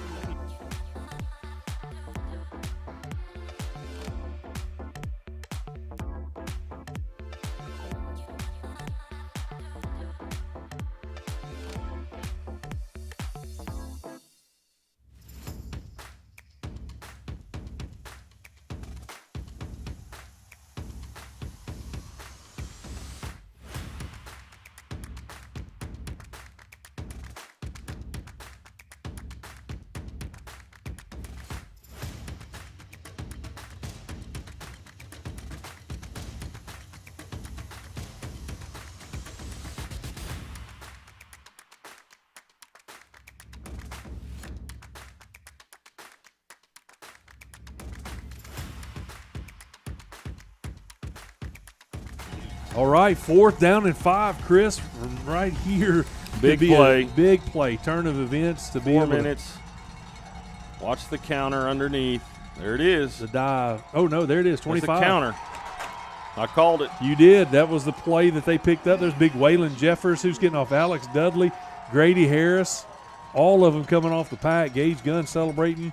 Going to bring up 1st down and 10 for the Sandites, Chris. So you called a 4th down. We talked as we went to timeout that we thought that that's what they were going to try to run since they had a success with it on the last time they ran. They just have had – that's been their bread and butter play to get a 1st down and catch us off guard, and they came back with the counter and, predictable offensive coordinator is going to go with whatever he, don't stop until until they stop you. That's right. And that's what they did. So here, Sand Springs takes over with 4 minutes on the clock. Put a dagger in it. Let's go deep. He's got him right there. Cut it up. KJ Worthington. Nice move. Gets out of bounds. Hey, the best receiving group in 6A2. No doubt. The best receiving group in 6A2. Route running phenoms that they get to where they're supposed to be. They make the 1st down. They take the big hit, but yet week in and week out they're coming down with some big catches. Just find a way. Like you said, they run great routes. They're great downfield blockers, great possession receivers, and they'll break away and catch a long one, too. And we don't focus enough on that downfield blocking whenever it comes to a screen or comes to a run play. Those guys are out there throwing some big blocks as well. Yep. Empty backfield with this set. I love this set right here. What? A little shovel pass up the middle. They read it perfectly. Good job, Piedmont. I mean, they read it perfectly. It was a shovel pass to Dom. The guy just trailed him from the start. 5-yard loss on the play. He's going to bring up 2nd down and 15 for the Sandites. But you never know what Coach Green's got coming up next. That could be just a setup play. Tristan Absolutely. Birmingham coming back in. Logan Wright checking out.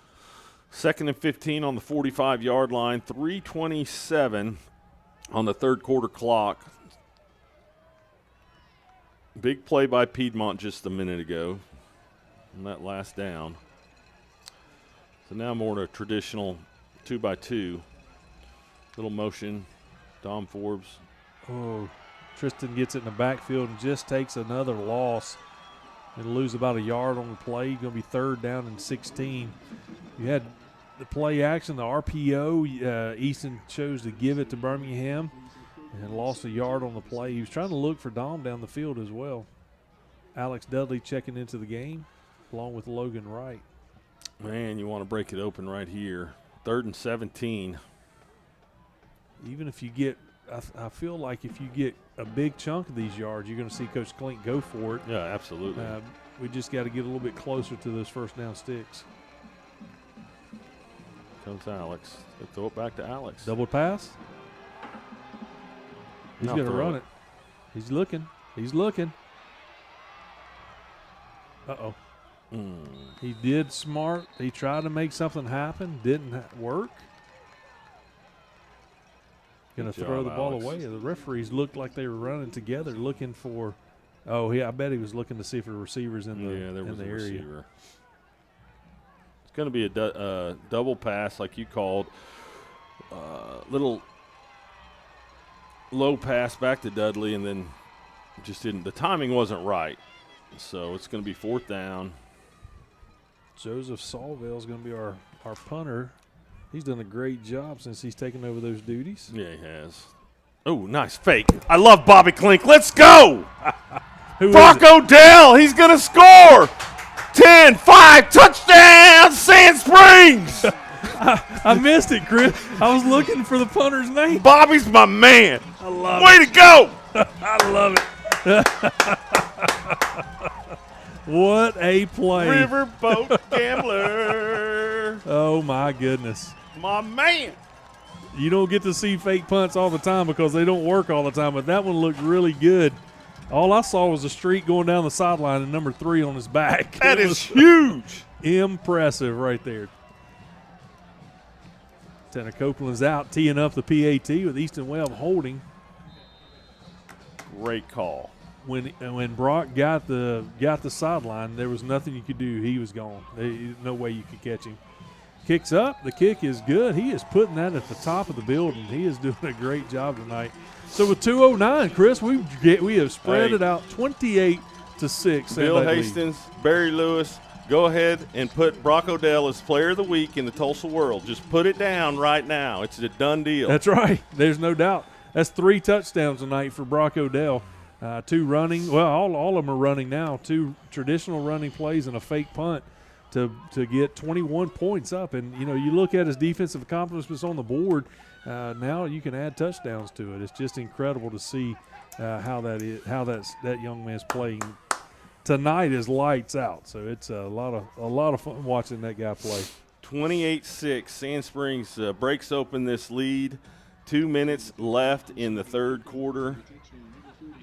Piedmont is definitely on their heels now. You've got to see, again, we've watched a lot of film on Piedmont to get ready for this game, and I don't know that they have the ability to pass themselves out of a big hole like this, and I really think that this is played into the Sandites' favor because they're going to be forced to try something different, and that's where our takeaways are going to come from. Wow. Riverboat Gambler. Kick Big it deep. kick here. Back Cover. to number 29. Huge cover. Come on. Wow. Attaboy.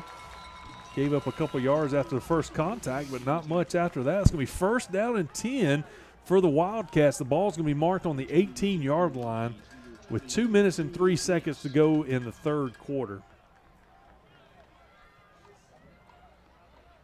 What I love about special teams fakes, that you don't get away with it because of people expecting different things, but man, when you do and it works, it is a big time. When you do and it doesn't work, that's whenever everybody's like questioning you, but man, they're celebrating that one. Man. They're coming out the same formation that they usually do. Timeout? Not sure. It looks like somebody's got to come out of the game. Emery Smith. Hey, here's our guy. Number Number 57 is in. Cameron Reddick. That's our guy. That's right. Let's go, Cam. We had him on the coach's Oh, show. what a play right here. Gage Gunn comes up, makes another big play. Cameron Reddick, 57's in the mix of that. Out of way, Cam. He was a lot of fun to have on the show this week. They call him Bubbles. Bubbles is in there wreaking some havoc on the Wildcat side of the ball. Just what we wanted right there. That's exactly right. They're going to pick up a yard, maybe 2 yards. 2nd down and 8 for the Wildcats. They run that off the right-hand side. Doesn't get very much. Another stop. Oh, man. I'm walking them all up here, Will. Why not? You got 2 more yards. Going to be 3rd down and about 6 yards to go. Minute 15 to go in the 3rd quarter. Stack the box, put some pressure on them, make them throw it. At this point, they are running the ball 98.9% of the time. Let's just close it out. Keep your eyes on your key. Watch for the Tight counter. end might try to sneak out here. Here it is, like I called it. Oh, he doesn't have time, and we're going to get a sack. Oh, go get that ball. That's going to be intentional grounding. It should be. There's nobody. Throw the flag. Come on, White. Oh, there it is. My you goodness. called it, Will. My goodness. We got a flag. Will Holder.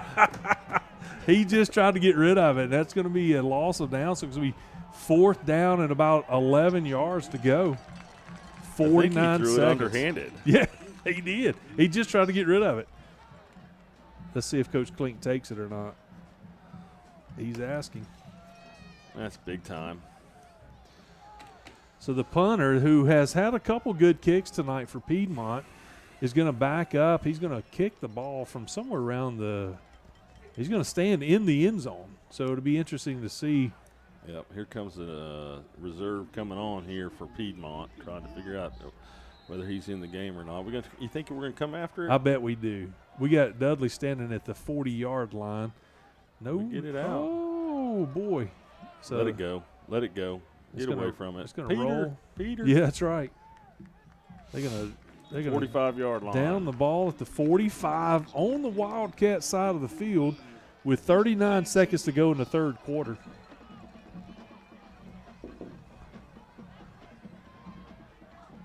Chris, my heart's racing, man. I'm just so excited. 39 seconds left in this 3rd quarter. Oh, man. I just, right here, I'd love to see us just put the dagger in.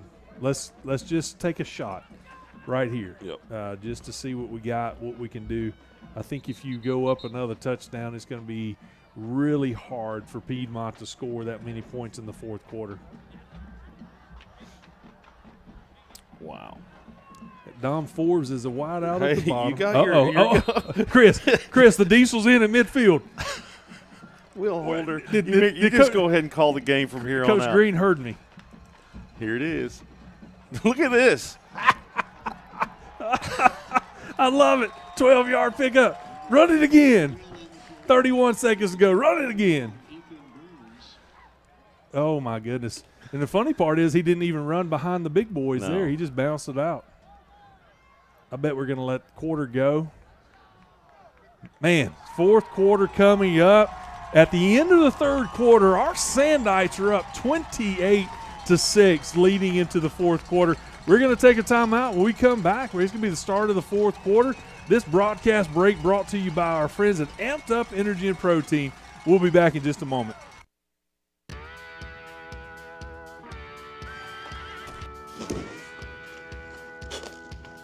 Tired of life kicking you in the teeth? Come join us this Sunday at Church that Matters at 9 a.m. or 10:45 a.m.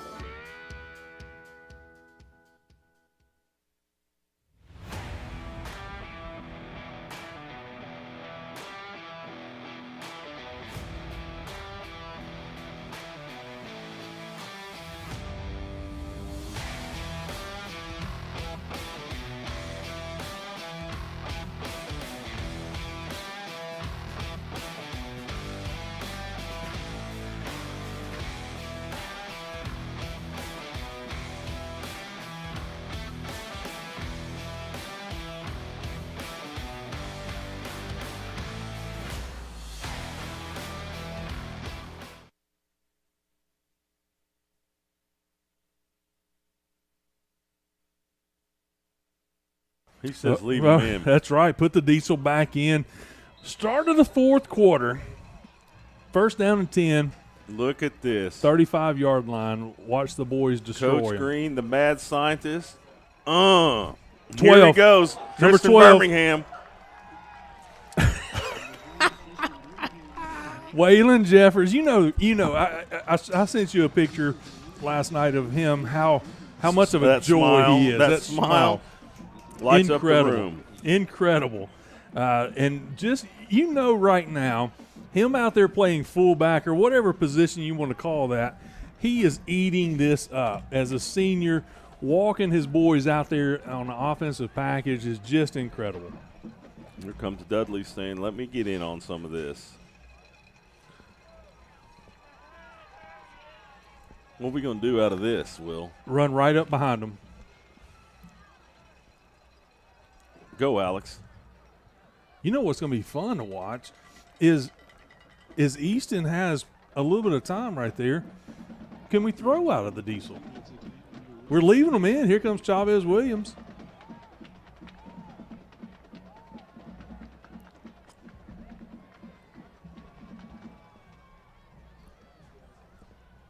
What do we got? Second down and 5 for the Sandites. Ball's marked on the 16-yard line. Clock's running. 10:45 to go in the ball game. Sandites up 28-6, and Diesel's still in there. I mean, now you bring the size that Chavez is. He's just going to run right behind him. Look at Waylon Jeffers. Look at him. He's Ball on the ground. Waylon has run into the linebacker, number 56, and just pushed himself up to watch the play after he pancake blocked him. Yep. just I love it. Coach Green, you are my hero right now.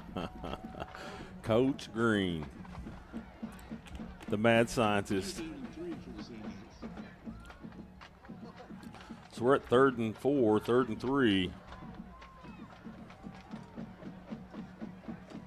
What are we going to do here?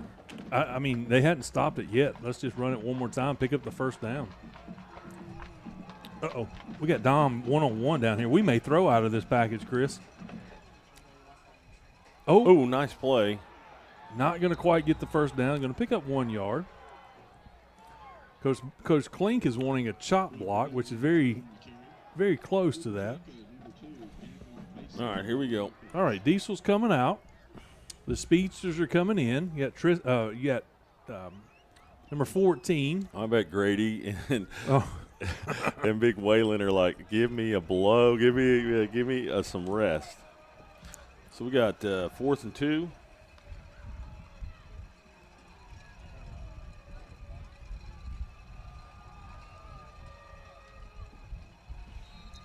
Uh-oh. Timeout, Bobby. We're going to take a timeout, too. Right here with 9 minutes and 6 seconds to go. Sandites are up 28-6, 4th down and 3 coming up for the Sandites. We'll be right back from Memorial Stadium. This broadcast break brought to you by our friends at Amped Up Energy and Protein. Don't go away. No insurance? Cure Medical Clinic in Sapulpa provides free health care to those without health insurance. Call us at 918-347-9221 to schedule your appointment.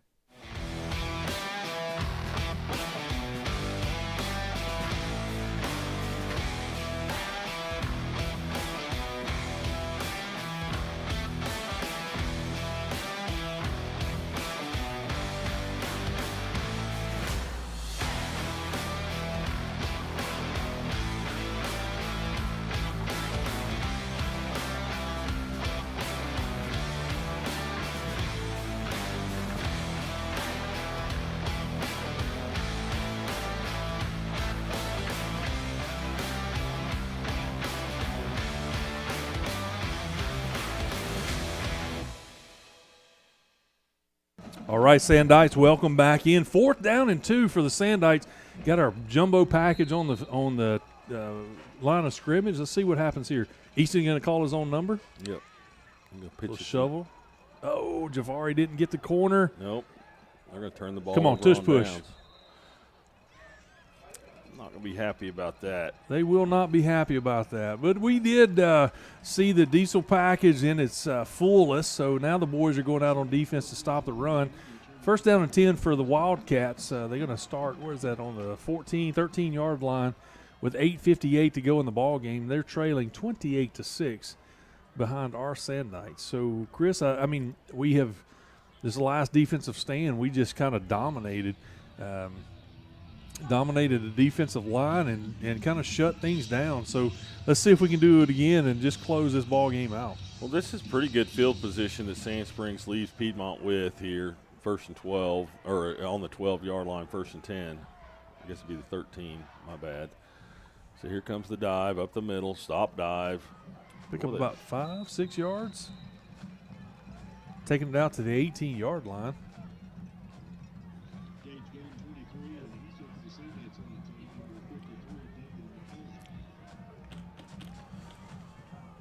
Now the clock is not your friend. Just play assignment sound right here. Here's that counter back underneath. Stop ball. Number 17's got it, so we got to bring him down because he's got speed. Brought down by, we got a penalty. What do we got? Of course. Hadn't had one in a while, so there's a. It's going to be a personal foul, face mask, most likely, illegal use of the hands. They're going to talk about it. They're pointing toward us. Personal foul, face mask.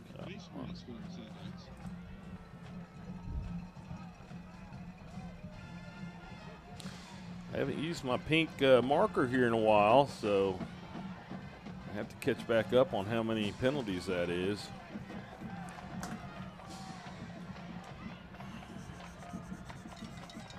This is going to be an automatic first down. On the 43.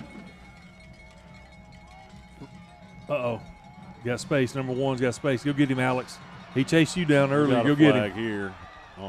Looks like it's got to be a holding on Grady Harris. On Grady, number 75 looks like he's guilty. No, but I mean. Yeah. He was the one who got held or tackled. Number 75 is going to try to talk himself out of the flag.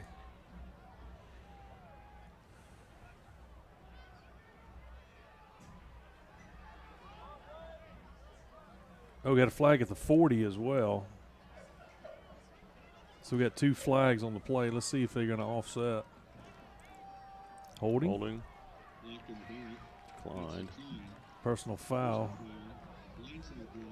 Blindside block. Going to be a 15-yard penalty against Piedmont.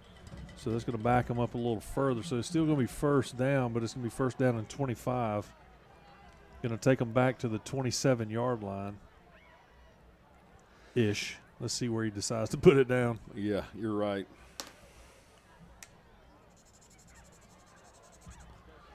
Okay, it is the 28-yard line is where he's going to put it.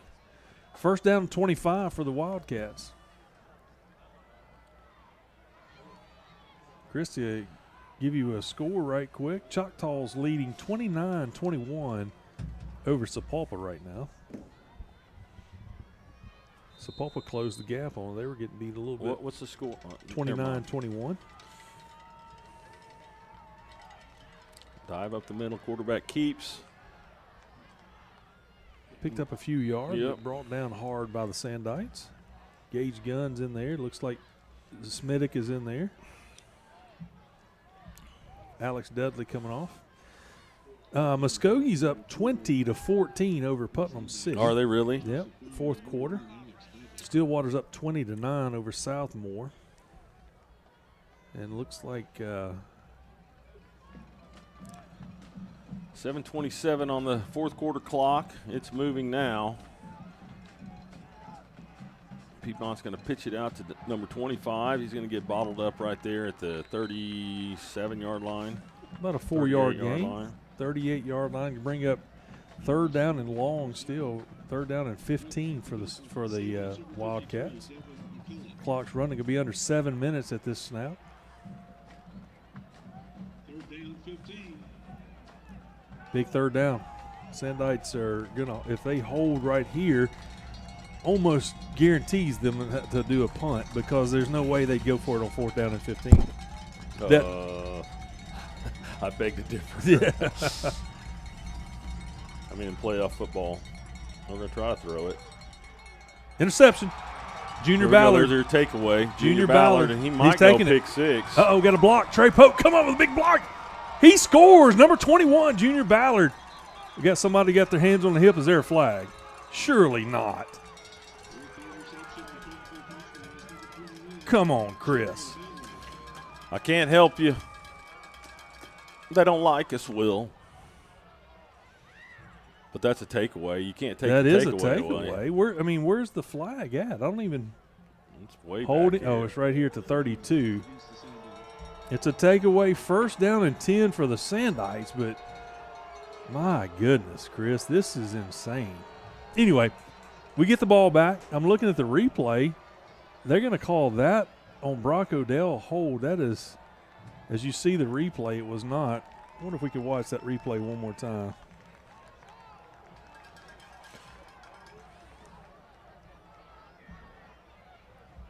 There's the interception, and there's Brock Odell right there.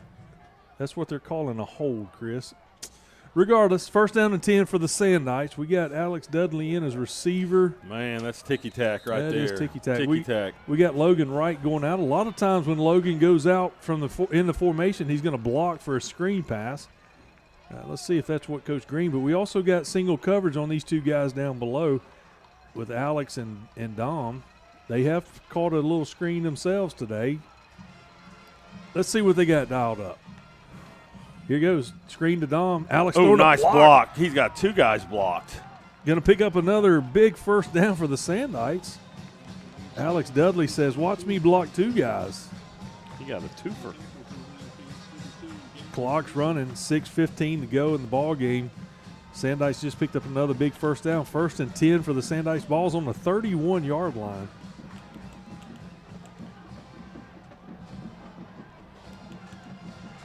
Big takeaway by Junior Ballard right there.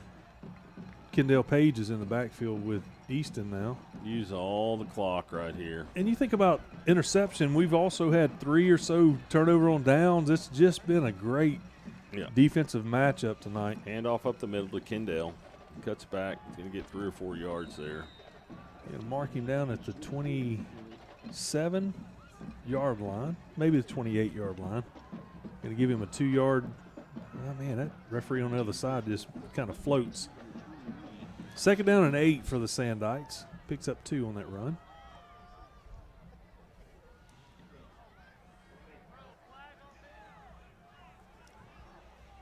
.5:19 and the clock is moving. 15 on the play clock. 3 receivers at the bottom of the formation. Logan Wright's up top. Let's see if he kind of goes out into the flat for a screen pass. They're going to walk a safety over him. Handoff up the middle. Big hole, going to pick up about a yard short of the 1st down.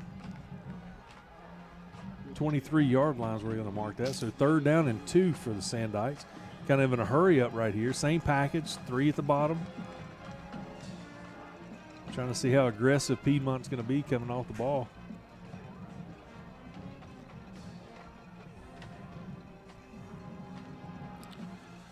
Third and 2, 4:30 on the clock. Easton's using all the play clock he can. Easton has been a great field general tonight as usual. Yeah. Just Doing a really under good job. control, in command. Fake out here. Ooh. Gonna lose a yard on the play. The defensive back just cut underneath KJ Worthington there. Worthington's not going to block him in the back. It's just the way the flags have been flying. And Diesel's coming, Chris. I see the mark now. I see the mark. They're calling for it. Here it is. Yeah, you're crazy. 4th down and 3. Here comes the Diesel package. I love it. All the players just started giving the hand signal. It's time to pull in the Diesel package. So here comes Brock Odell. Easton just whispered something to Brock. Let's see what he's going to do right here. He says, I'll meet you in the end zone.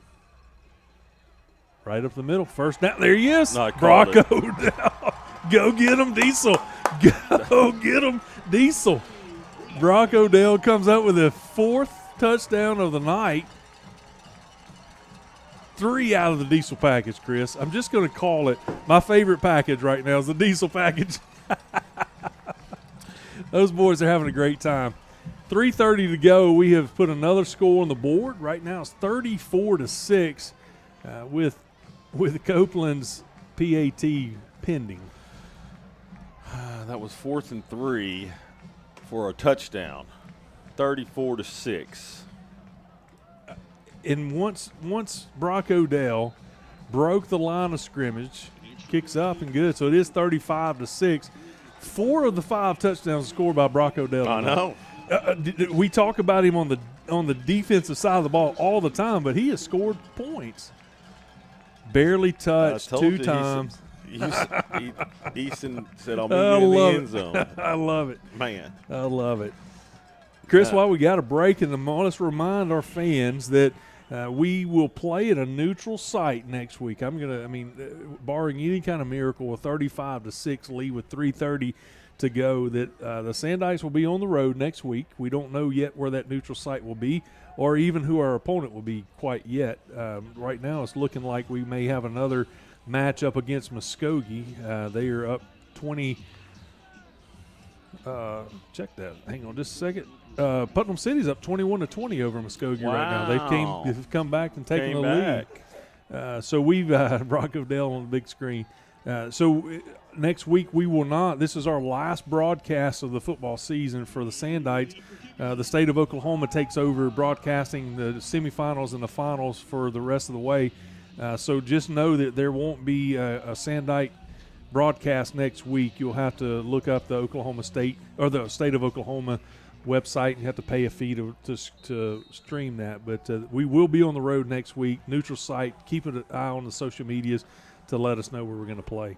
Nice high kickoff right here. Cover. Come up and there, boy. Joe Farmer's coming in. We hadn't called his name a lot tonight. Birmingham. But Joe Farmer is always a steady player coming in on the big tackle kickoff return. First down and 10 for the Sandites. For the Wildcats. They're going to mark the ball right at the 45-yard line. 3 minutes, 22 seconds to go. Sandites up 35-6 over the Wildcats of Piedmont. Now we got some reserves in. Got lots of reserves in. That's a good sign when you see that. You in a playoff game. In a playoff game, got some of those guys. Get them some experience, but save your starters. We got a couple more games that we want to play. There's the dive up the middle. Comes up with a big stop, maybe a 3-yard gain. 2nd down and 7 for the Wildcats. See Gage Gunn still in there, and his linebacker, number 45. Let me get some names out there. I think that's Warwick, isn't it? I think it is. Let's see. 2nd and 7. Caden Warwick's number 45. 258. Jacoby Vans on the defensive line. Number 16's out there. There's the Gavion dive again. Holmes. We're going to pitch it out. He's going to have some room. Oh, big hit. Nice hit on the far sideline. Can't tell what number that is. That's number 16, Gavion Holmes. Number 73 checks into the game. Dwayne The Rock Johnson is in the game, ladies and gentlemen. We had him on the show this week as well. What a great young man. He is out there to fill the spot. And he just seems like he's ready for the big hit, Chris. Let's see if we can't call his name right here. Let's go. There's the dive. Little misdirection. Nice open field tackle by the Sand Springs Sandites. Number 33, Jesse Jordan on the tackle. There's our boy Cam's out there as well, number 57. Looks like is that number 48 on the other side? That's Davidson, if I'm not mistaken. Yep. Brighton Davidson on the defensive end on the other side. 1:54 on the 4th quarter clock. Hand off up the middle. No, they're going to pitch it outside.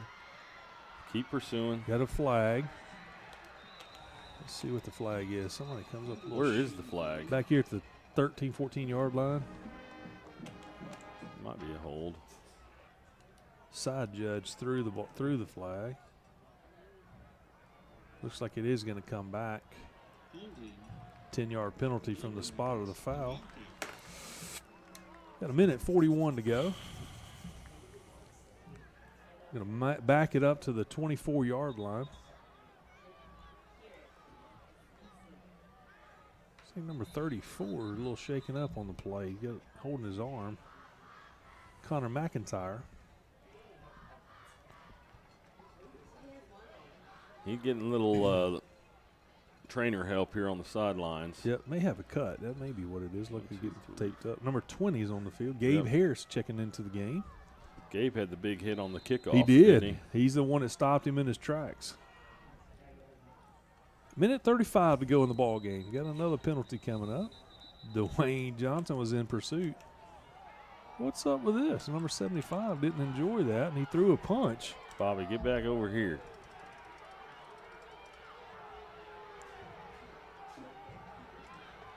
Bobby wanting a flag. He There's got one. The flag. Coach Klink is fired up. We just going to throw our flags tonight.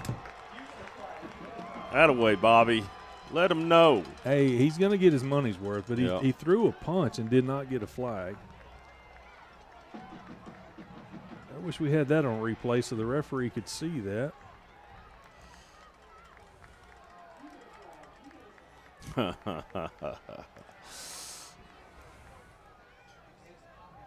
That'll put them down pretty close to the goal line after all that's over with.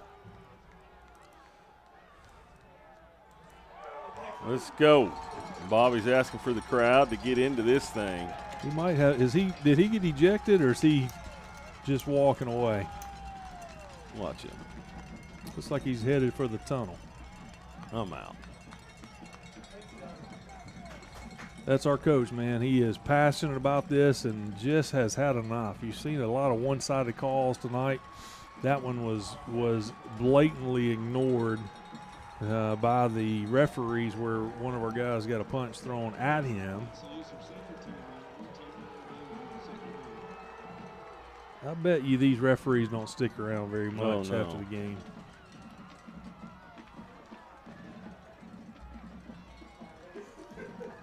When it's all said and done, it's a minute 34 seconds to go in the ball game. Referees are having a hard time figuring out exactly where the spot is. It's 30 yards, gentlemen. Let's keep going just a little further. Mark it first down and goal for Piedmont.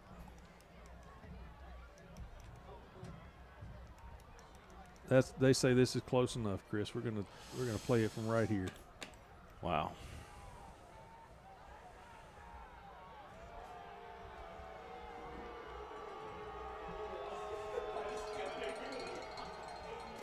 Not sure what the holdup is. Did somebody call a timeout?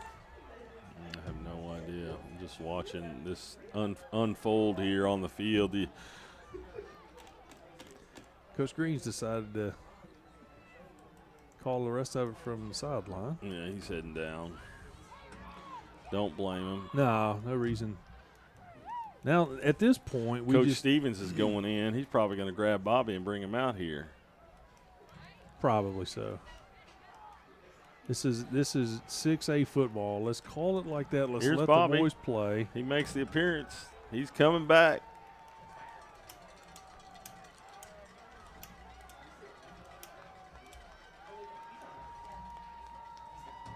Okay. Are we explaining the calls? We know we've got the penalties. Now we're all right. Start the clock.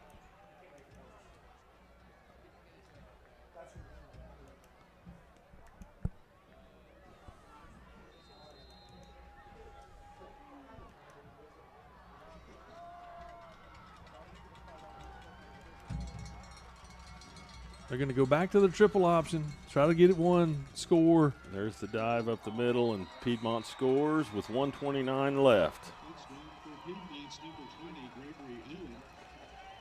Get another touchdown, the second one of the night. First one came in the first quarter, didn't it? So they're going to score in the first and the fourth. Let's see if they're going to try to kick the extra point.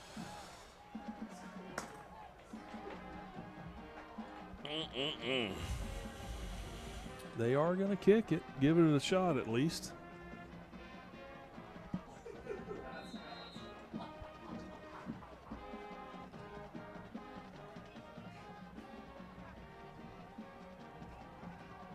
Number 10's holding for the Wildcats. Number 30's kicking.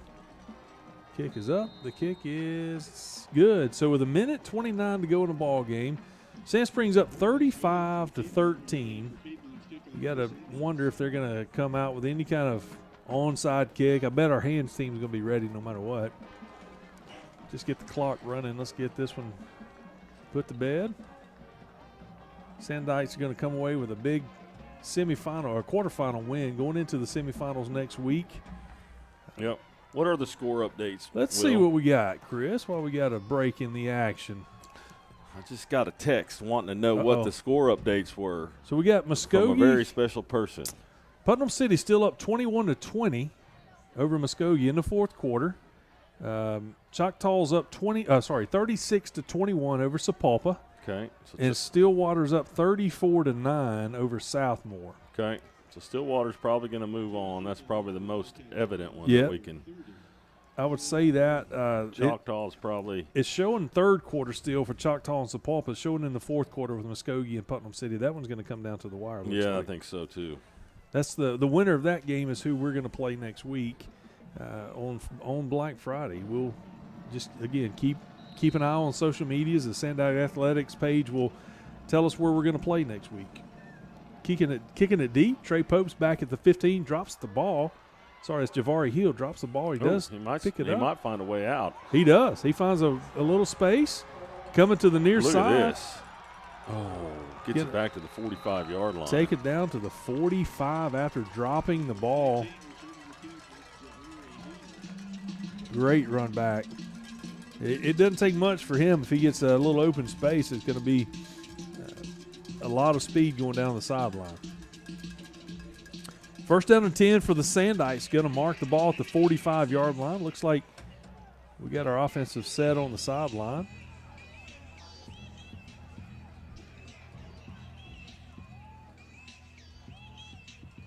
Our starters are still out. Chris, you think we're going for one more? Maybe. No, it looks like we're going to go the victory. Dom's going back. You got to. Just run this thing good. out. That's a smart play. 35-13 and send them on their way. Great game, Piedmont. Good job. Chris, we look at this second half. We come out of the gate and just firing on all cylinders, much like we did with Sapulpa. We came out of the halftime and just kind of controlled the third quarter, spread out, got a big lead, just carried it over into the fourth quarter. Here we are a minute away from securing a quarterfinal victory. Yep. Well, they come out and drive the length of the field, and the diesel package, Brock Odell, man, just dominates this second half and force a turnover on downs. They take it again, and, man, just – Didn't look back. And then really the fake punt is your key there. That just kind of broke their spirit at that point, didn't it? Just pulled off a great fake play punt. Of the game. It was. So. Okay, the ball game's over here at Memorial Stadium. Quarterfinal game. Sandites win 35-13. Want to invite you guys to join us wherever we're at. Chris and I won't be on the mic next week, but we'll be in the stands. Sure had a great time, Will. A lot of fun calling games with you this year. Our broadcast crew, Clay Huckabee on the field, Alex Dick in the stands, Landon Kellogg on the computers, Matt Barnett on the video board. We had a great season here, our regular broadcast team. Look forward to another season next year, but we got a couple more ball games this year. We just won't get the privilege of calling those games, Chris. So next week, wherever they're at, you and I will be sitting in the stands. So come and join us in person. Let's keep this magical season going. Riding a 9-game win streak going into the semifinals, pretty special. I got a question for you. You think the coveralls are coming out? You know, it's going to be cold next week. I've seen the weather. Carhartts. The Carhartt stripe, Carhartts. I fully believe that next week's the week. Yep. We're going to confirm that Tuesday night at Amped Up Energy when we talk to Coach Klink at his weekly coaches show. Yep. So it's going to be fun. All right, we're going to sign off. We're going to let you guys enjoy the festivities on the field. Again, at the final score at Memorial Stadium, 35-13. We'll see you guys next week in the stands. Enjoy the rest of the festivities on the field.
Sandite fans, this is the crew of the Bobby Klink Coaches Show that meets every Tuesday night to amp up energy. Along with Coach Klink, the legend Chris Cosmanes, Will Holder, we want to invite you down to Amped Up Energy, downtown Sand Springs, every Tuesday night at 6 o'clock. If you can't make it in person, we'd love for you to join us on our YouTube channel to talk all things Sandite football through the whole season into the playoffs. It's going to be a lot of fun. We hope to see you at Amped Up.